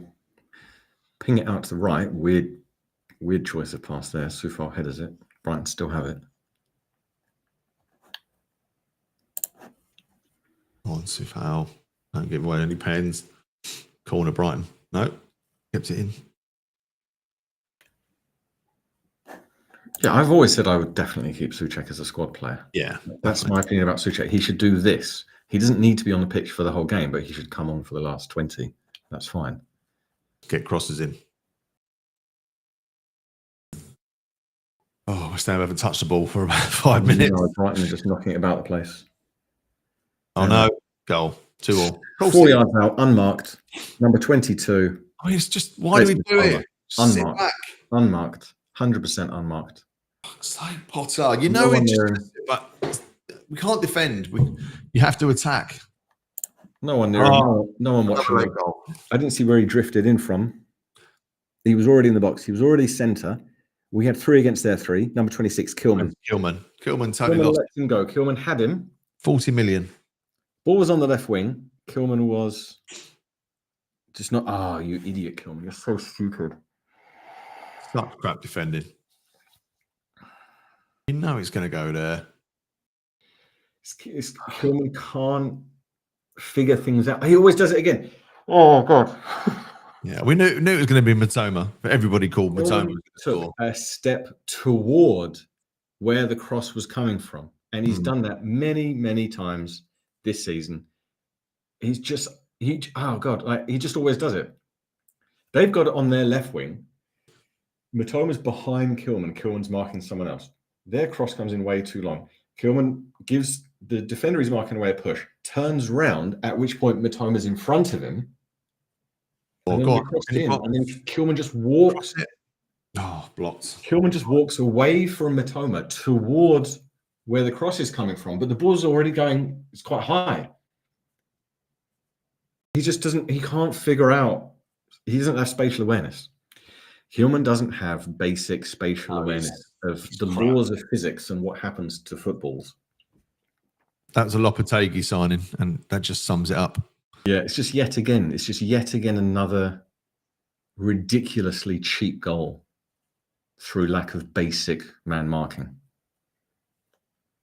Oh, big throw.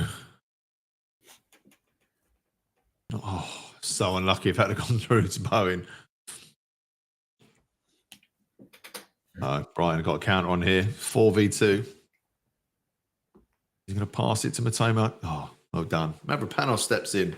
Saves the day. What is going on?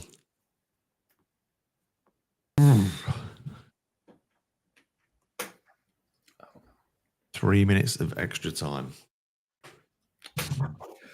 2 minutes to go. Come on. As a game of football, though, I've actually quite enjoyed it. I think it's been a good game to watch. It's been very open. Lots of shots. But Brighton can't keep giving those big goals away.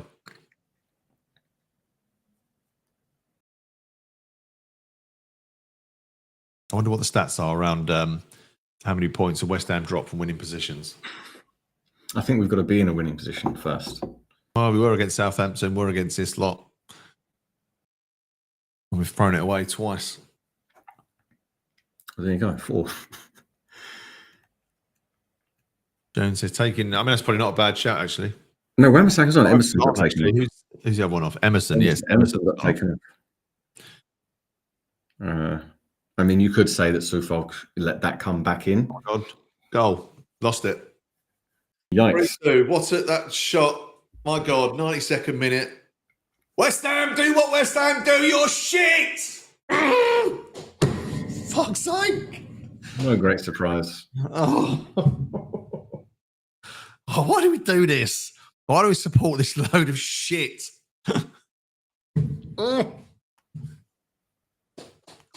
So the only good thing to come out of that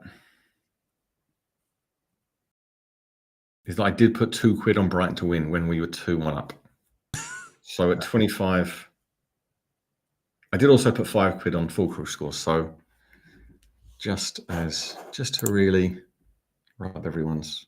I mean, so there we go. Two ridiculously long shots. We just camp in our box, and so, same for the first goal, same for that one. Not getting out and closing players down. Potter, we were excellent. We were really competitive. Oh, just shut up, mate. Yeah, you clueless, Stubbs. I always said, look, give him the whole of the season. This is his pre-season, but I mean, if it was pre-season, it's bad. This is as bad as Lopetegui's pre-season. I mean, it's awful. If things are not getting better, I am worried. Oh, this is so. We're the new Spurs. We're Spursying in this. Oh, they were celebrating all that time. Game only kicks off now. Fortunately, just a laugh. Dean says there is. Chrissy says Potter's loser. Alex, pathetic. Jim can't watch this shite anymore. Can you make it make sense? Frank says a goal care problem. I mean, that was defenders. Defenders. Yeah, again, two top bins are not coming out. But Walsh sums this up perfectly. 3 centre backs. Why do we have 3 centre backs? We do not play well. We don't defend well with 3 centre backs. It confuses our defence. Get rid of one, and keep have that striker start. That's when we were playing better. But he didn't bring Mavropanos. I'm not saying this is Mavropanos' fault. I just don't think 3 centre backs works for us at all. We can't seem to work that out, and it's all over. We have lost again. Another West Ham masterclass in how not to play football, and we still languish near the bottom of the Prem where we deserve to be. Very, very lucky not to be relegated this season. That's enough from me. I've got to go and have another beer. Bye. See you all next week. Thank you.